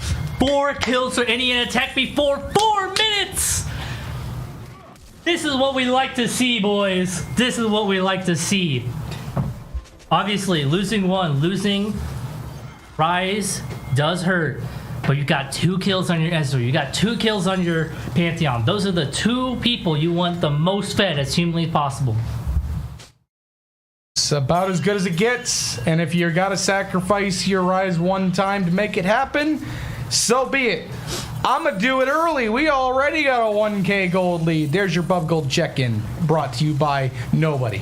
The joke still lives. And we got another jungle invade with the TP here. It's going to turn into a 3v2. Luca doesn't know. Make it a 4v2. There's the flash. Flash out. Nice flash by Luca. But I wanted to say, we got to remember, I know a lot of us we don't realize this, but this is match point for NECC. Having such a good start. Oh, Ping just... Oh, wow. Taking MF to half HP. He's telling him to sit down. He wants this game to end. He wants this series to end. Ping kind of saved his Ezreal until now. He didn't play it much all season long, if my memory serves correctly. We saw it during the prior series in the lower finals, and we're seeing it tonight. And man, it has made an immediate impact. An immediate impact indeed. So, everything I said earlier, out the window. NECC with a massive lead in every single lane. Ryze with 10 CS above the victor despite dying is very, very surprising. From what I remember, Bandit Boy's start in the top lane too wasn't great. I believe he was down 10 to 15 CS at one point in time. He's now, well, he's still down a decent amount, but it's the gap is closing. Oh no! I mean, it helps. There's 4 minions there. He should be able to get every it helps single when minion. every wave is crashing and you're just kind of left uncontested. But okay, that's what we're doing at Pathing. Understood. I get it now. I see the vision. But yeah, the CS gap has actually it's closed entirely in the top lane now. There is a decent diff in the in the jungle. Zyra is in the jungle. Well, I'm not Pantheon's here. mistaken. Pantheon, he does not care about getting camps. He just wants to gank. But There's I a think second here. No good Q out from the Braum, getting those concussive blows onto the Victor. That's a dead Victor. That's another kill for that Pantheon. 3-0. 3 kills in 6 minutes 40 seconds for Kitu. This is the worst possible position for Michigan to be in at this point. Down 5-1, 3 of them on the probably the worst player for Indiana Tech to have him on. The other 2 being on an ADC just in general is terrifying. Jungle We're going in again. Together. We ain't stopping. They're Nautilus. very far ahead. They know that they can just bully this team. Nice Mike Q out from the Pantheon, stealing away that blue buff, getting even more and more ahead. And they are just looking to make the Wolverines homeless. Yeah, and we gotta remember the biggest thing too is once these ultimates get online for Indiana Tech, they have the Pantheon and Rise both. Oh, Bo. Oh, They have wait. no idea. But Zyra Kitu damage might have is gone in very too deep. deceptive. But Nautilus getting the last hit, that must be a mistake. Bo getting the kill onto the Zyra. He might be going down as well. No, he's just barely able to manage to get out. Oh, we ain't done. Going in right onto the Victor. Victor is dead. Bot lane! Bolo in the bot lane. It doesn't matter if Kitu goes down. Sure, you get the bounty. You still lose 3. And Ping in the bot lane is another part of it. He's still getting kills. He's now 3-0-1. You get a plate in the top lane. Bandit Boy's on his way back. 9-2, a 2.2k gold lead at 8 minutes. Insane. This is what I want to see. We should have been seeing this entire series. Indiana Tech has showed up in a big way. And now I think Michigan may wonder if they've seen a ghost. Kitu's going again, and the Jax has no idea. Bo's here too. We got a wandering support. Bo going back to his days last year of being a jungle, except he's doing it on Nautilus. Oh my goodness. That from the Counter-Strike from the Jax to make sure the concussive blow procs do not start stacking. Very well played by Judge, not wasting his flash, knowing his limits. But in the bot lane, there's a 3-man dive onto Ping. Can he get out of this? I don't think he can. I think that is a dead Ezreal. Wait a minute. He's stalling for a ton. The turret is ramping up. So much damage. Yeah. The Ping turret ramped up. They weren't able to kill the Ezreal fast enough. He popped Barry. He popped Flash. Very well played by Ping to survive that dive. Just seems like nothing for Michigan is working. Everywhere you go, Indiana Tech is back. Void grubs, all 3 to the Warriors. They don't get a tower. They don't get a kill. And they certainly ain't getting the Drake. By the way, I said Bo is playing Nautilus. No, he is playing Braum. I'm used to seeing him go insane on Naut. Not happening this time. He's going insane on the Braum. 1-0-4 with a 150 gold bounty on his head. And he ain't done. Q onto the Zyra. Zyra flashing in, trying to kill Ping, but it's no good. Pantheon and Rise are both here. Like I was saying, those global ultimates, they could go wherever they please with those. Is Indiana Tech instantly collapsing on to Michigan when they tried to look for a play. That's what is scary about Indiana Tech's team. The fact that they were able to get so far ahead this early. It's so hard for Michigan to look for anything when you have 2 players that could be anywhere on the map in 2 seconds. Yeah, it's horrifying. And by the way, that has almost hit. By the way, their ults are about a quarter of the way back to being up again. The uptime on that insane as well. They get reprieve for now, but not for long. Bandit Boy just farming away here in the top lane. Drake is up. The Warriors don't care. Michigan is terrified to go for it because the moment they do, it gets called out ping. He is in a 2v1. He's just going to try and go for the kill. Oh, the MF ult's going to end this one. Okay. Going to end it. Okay. Well, Michigan is going to get theirs still. Ping's ego a little bit high right now, thinking he could 2v1 this early. Not just yet, not just yet. Sure, you have Triforce, but you're not doing that much damage yet, buddy. I mean, he's kind of melted everyone up until that point there. I don't exactly blame him. 3v2 in from the for Nautilus, Michigan. into the ult, into the stun. Braum there, though, stopping the Zyra from any follow-up.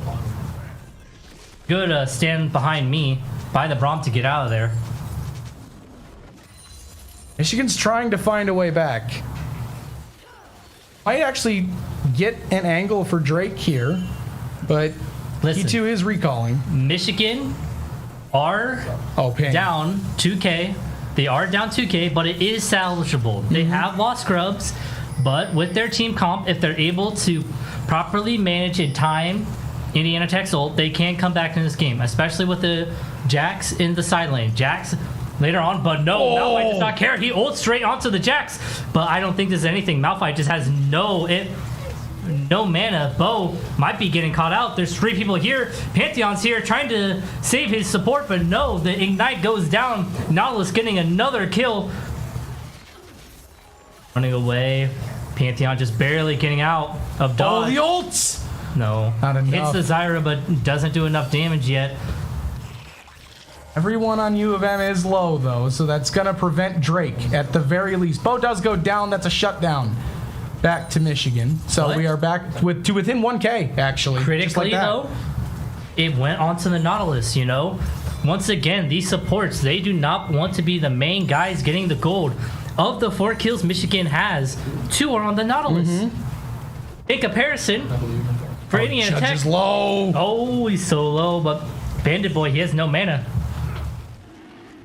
I thought for a second there Bo was just going to start Drake because why not? Yeah. No, he didn't. Anywho, back to what I was saying. But on Indiana Tech side, right? You got a 3-1 Pantheon. You have a 3-1 Ezreal. You have a 2-1 Rise. All the kills that you want are on the carry set you need them to be. I got an update from Overwatch. It is 1-1 in Game 4. I don't remember what game mode they're playing. King of the Hill. That's what I'm being told. I don't remember first 2. They've looked away, so I don't remember off the top of my head. My Overwatch knowledge is minimal. Regardless, I'm gonna wait to get Overwatch information, and we're gonna pay attention to the game that's on the screen. We are pushing this mid tower. Luca has simply not cared this Victor exists the entire game, so why should he now? Same goes for the bot lane. We're gonna get a plate here, likely as well. More poke on this MF, you know? Ezreal having this advantage and having the advantage of items, but most importantly, having the advantage in range. He can just keep on poking out this Ezreal constantly. Or not Ezreal. Ezreal can constantly poke out the Misfortune constantly. 7k gold lead. This isn't anything. Malphite just dealing a little bit of damage. He doesn't care. Malphite has ult if he wants to get out, but that's a wasted Jax ult. Jax just uses ultimate and he can't get anything off of it. Rise TPing over with his ultimate just to make sure, you know, that Bandit Boy doesn't have any problems. Producer says he feels like he's in the situation room. Wait, hold on. Oh, hold on. A hook in with the Nautilus. Flash away. Pantheon's right on top of everyone. Goes on to the Zyra. Not Zyra, sorry. Misfortune. Nautilus in Misfortune. That's a 3-0. Michigan does finally get the Drake that they have been, well, frankly, staring at for the last, it feels like 5 minutes. So they get it. And their consolation prize 3 is the die from this Pantheon, you know? They thought they could take it away for free, but no. The Braum and Ezreal were there. They were getting hooked on. It looked like it was a bad fight for Indiana Tech. And then Pantheon's right on top of you. Them global ults you were talking about.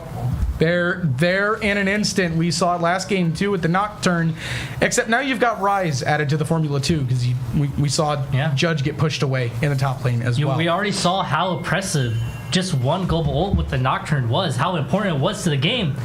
Now we got 2. Yeah. For Michigan's sake, thankfully they ban away the Galio. Otherwise, you have 3.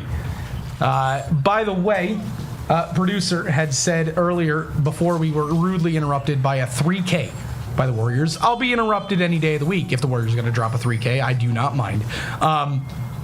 He said he feels like he's in the Situation Room when I say ladies and gentlemen, and he referenced the "we got him" meme, which was why we all kind of chuckled there for a second. So, context provided. Context provided indeed. This is a 5-1 Pantheon I'm looking at against a 0-4 Zyra. Yikes. It's all I can really say for a pathing.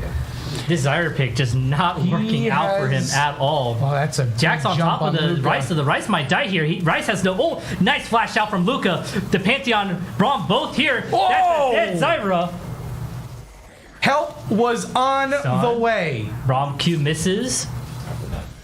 The cavalry has arrived, and promptly...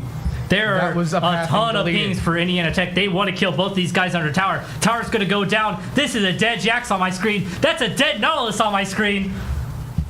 You think Victor's far behind? No, they want it. They want he all of them. sure That's a isn't. great Bromold over the wall. That's a triple kill for our Pantheon. 9, 1, and 3.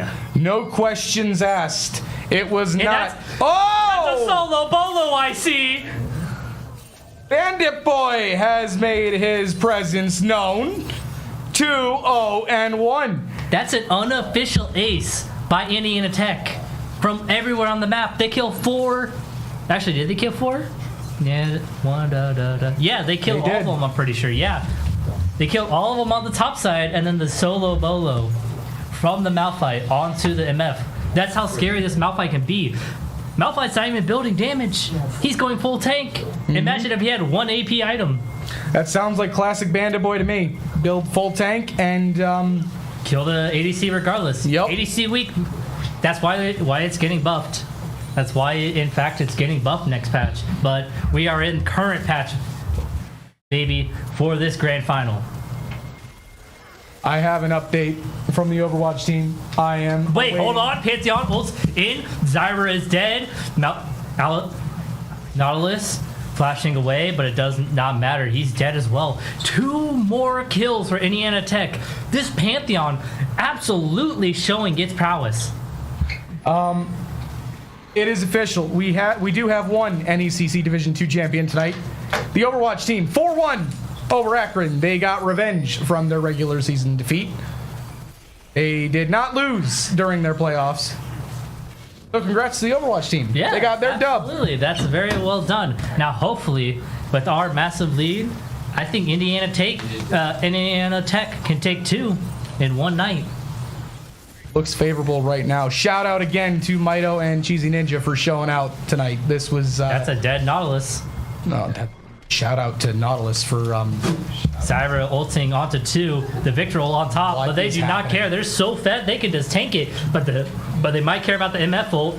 Pantheon turning around and killing the Victor. Ezreal just I don't 1v1ing think Ping Zyra. cares. Pantheon finally going down. He was 11-1 before his death. Again, shout out to Cheesy Ninja and Mito for showing up tonight. This was a lot of fun doing a 2-1. 2v1. They're looking to kill the Pantheon with this TP up, but it's just a Nautilus. This Nautilus is not going to be able to do anything against this Malphite. Ladies and gentlemen, got him. We got him. The Zips have been defeated. Akron did not have a very good time against Indiana Tech across they did every not. title this year. I think in Rocket League they went 1-1. Indiana Tech taking Cloud. That was the best they did. Otacon also spawned on the bot side. They could take this Drake and then immediately walk down into Otacon. They're so far ahead. I have a really tough time on knowing how Michigan could get back into this game. Yeah, I'm going to do the 20-minute Bub Gold check-in, even though this Nautilus is about to be concussed. 32.2K. I wasn't ready for that. Wait. 32.2K, 32.4 now, to 40.9. We are quickly approaching a 10K gold diff, and we might just hit it. That's one from Luca. And I think we're going to get two. There's the second. Michigan punching back a little bit here, but another one goes down. Make it a double kill for the Ezreal. Luca with another. And there it is. They could just end mid. Is this going to be our fastest? No, they want to prolong this. They want Michigan to realize who is better. No questions asked at this point. They want them to suffer. They want to get this autocom. They want to stall out this game. Their egos right now are so high. They're living off the thrill of winning what it is going to be. How many times have they won? This one's the LEC, so they're going to win this. Yes, this would be their second conference. Well, this would be a division for NECC, just to be specific. Just goes to show how late I'm coming into this season. They went 2 for 2 in their competitions. Ezreal here. Nautilus hook missing, though. Barring, disaster here, which, that MF ult. Man, Painslow took like a quarter of his damage in the ult. Yeah, he did flash out. Oh, he does not care. He wants to get this Nautilus. It does. Judge is getting obliterated in the top lane. Coming in from... Wait, is Nautilus just going to kill himself to the wave? Sure, and Pink got the kill. Nautilus, what are you doing? He could have lived. He could have escaped. Instead, he decided to start emoting into the Indiana Tech's wave and the minions.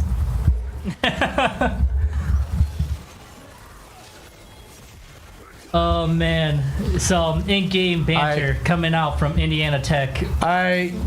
Luca getting one more kill with the Rise ulting right next. He wants to get this double kill onto this Victor.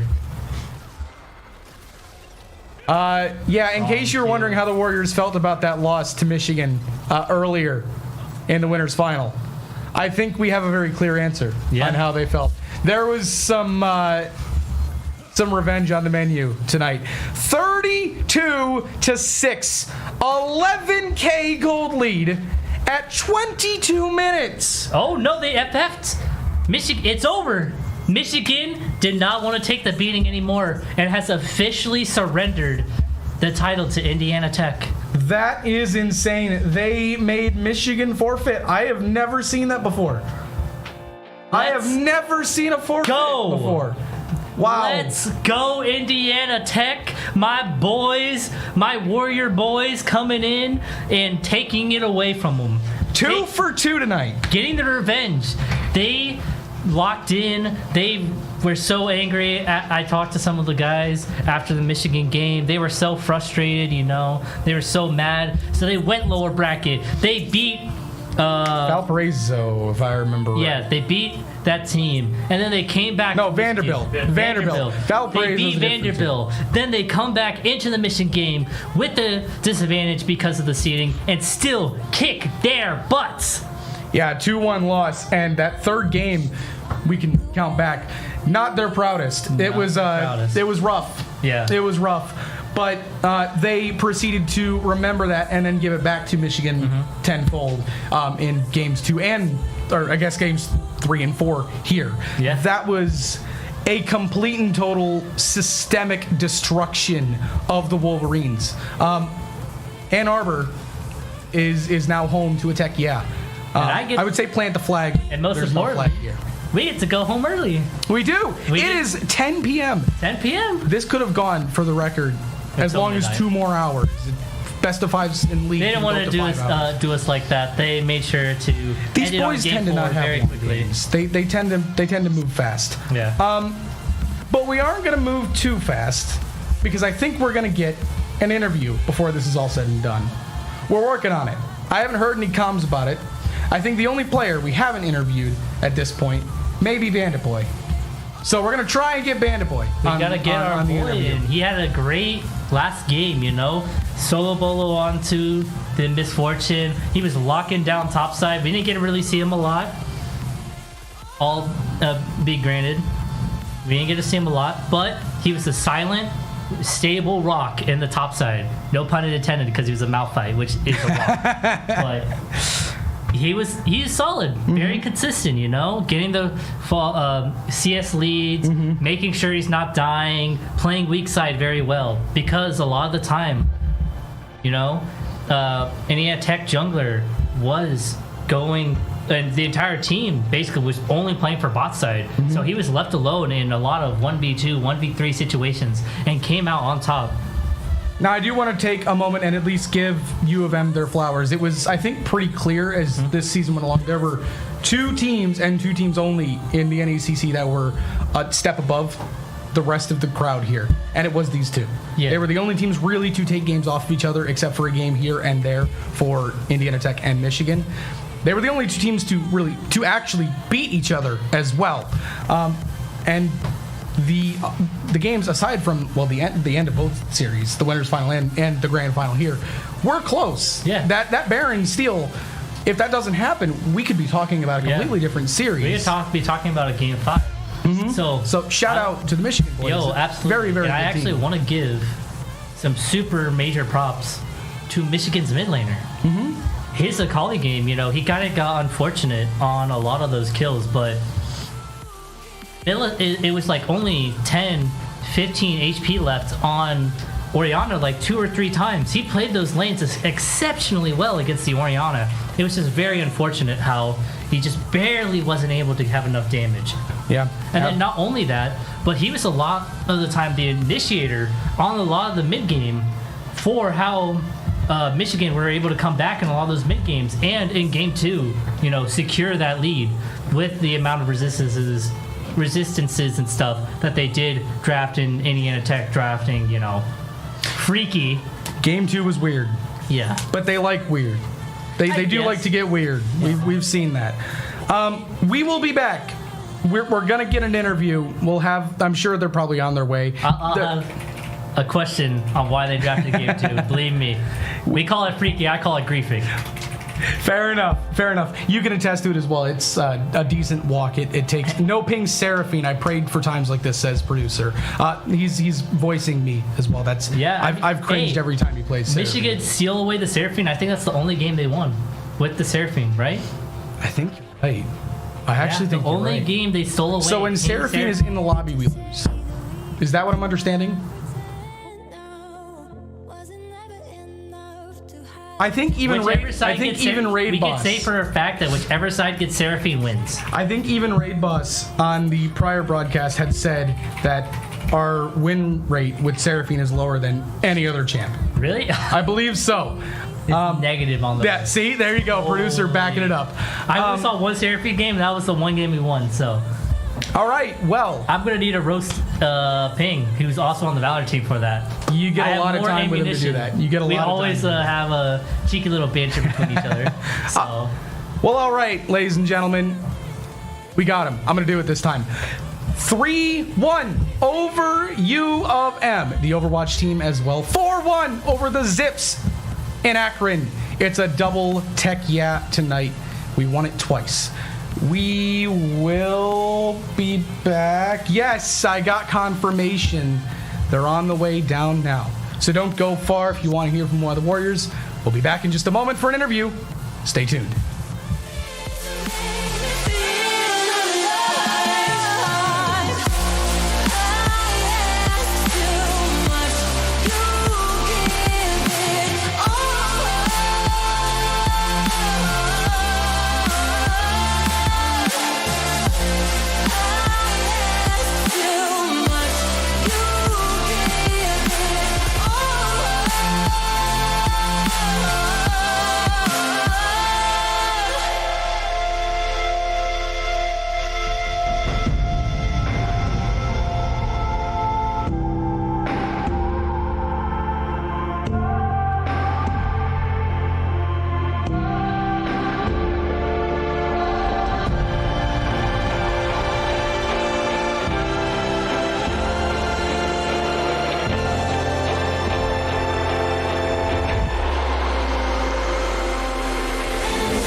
right, we are back. I'm joined by Bandit Boy. I think you're the only player this season who hasn't been interviewed yet, remote or in person. So, welcome back. You've done this before, though. So, congrats on the win. This is not your first win this semester. This is actually the second for you guys. So, that's got to feel good. First of all, your revenge on Michigan from the winners finals. Through a forfeit? Was that intentional? Y'all trying to prove something? Ego? What? Huh? I would say it probably wasn't intentional, but it definitely felt nice. You know, Sure. Them beating us before, so having them not just lose, but actually FF the game, knowing that there's no hope and chance for them to win, felt pretty nice. So yeah, I mean, definitely a little morale boost going in after that game. Yeah. This was a question that Will wanted to ask, so I will ask it on Wilhelm's behalf. Game 2's draft. What was that? What was your guys' idea? Because that was your one loss, and it was just wild. Well, I'd say the main issue is we kind of have a beta male ADC, so he doesn't actually like to play like right-clicking champions, so he always has to play a mage. And our issue is our mid laner picked his one and only actually like hyper damage champion, which is Yone. So after that, we were kind of homeless, and his phys kind of needs some work. So unfortunately, we didn't know that going into the draft. But after seeing the performance, it's a good thing we learned now. Okay. Speaking of champs that we've seen a lot of before, didn't see it much this season. You brought Kragus out from the retirement home, I think. It's been a long time since we've seen... You played a lot last season, but, never. It was banned a lot, I think, as well this season, at least in the games on stream. But we didn't really see it much in general. Why? Well, I think you know a pretty good reason why. I played that... Can I cuss? Sure, why not? I played that game fucking horrible. Okay, there you go. Not missing just one flash, but two. Kind of messing with my jungler there, but it's okay. He had to give me a little pep talk in the middle of the game, saying that it's going to be okay that I missed my second flash of the game. So, yeah, that's probably a pretty good reason why. Okay. But I've definitely tried to, expand my champion pool, so when I learned other champions, I kind of forgot how to land a couple of abilities on Gragas, so that's probably why. Okay, fair enough. I was not expecting to have to pull the censorship out on stream today. That's usually me who does that on the stream, or David. Shout out David. He doesn't watch the broadcast anymore, probably. Anyways, yeah, Gleck and NECC W's this semester. Y'all went 2 for 2. You got 2 more next semester. 3 if you win WAC. You've got WAC and, NECC again next semester. If you win WAC, you got CLOL. How y'all feeling going into next semester?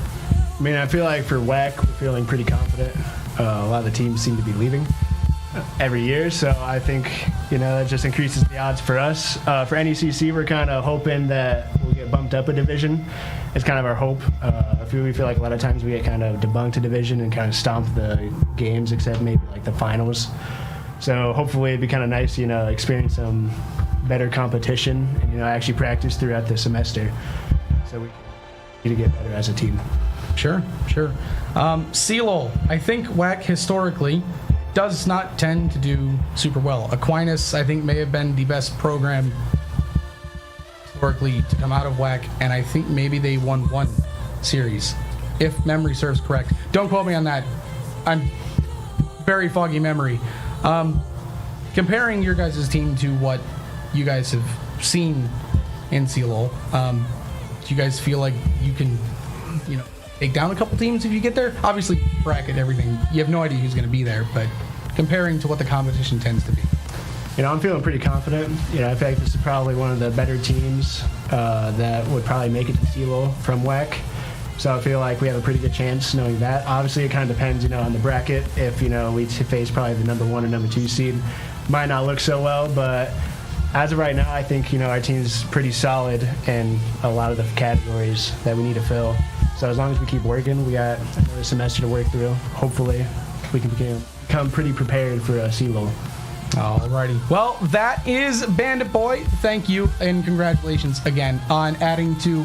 We're gonna need a bigger shelf. This is the poor helmet that's been a meme and an icon at the same time is running out of shelf space back here. But you guys just added another one, and so did Overwatch today. But that's it. We got one more broadcast left on the season. That is Sunday, 2:30.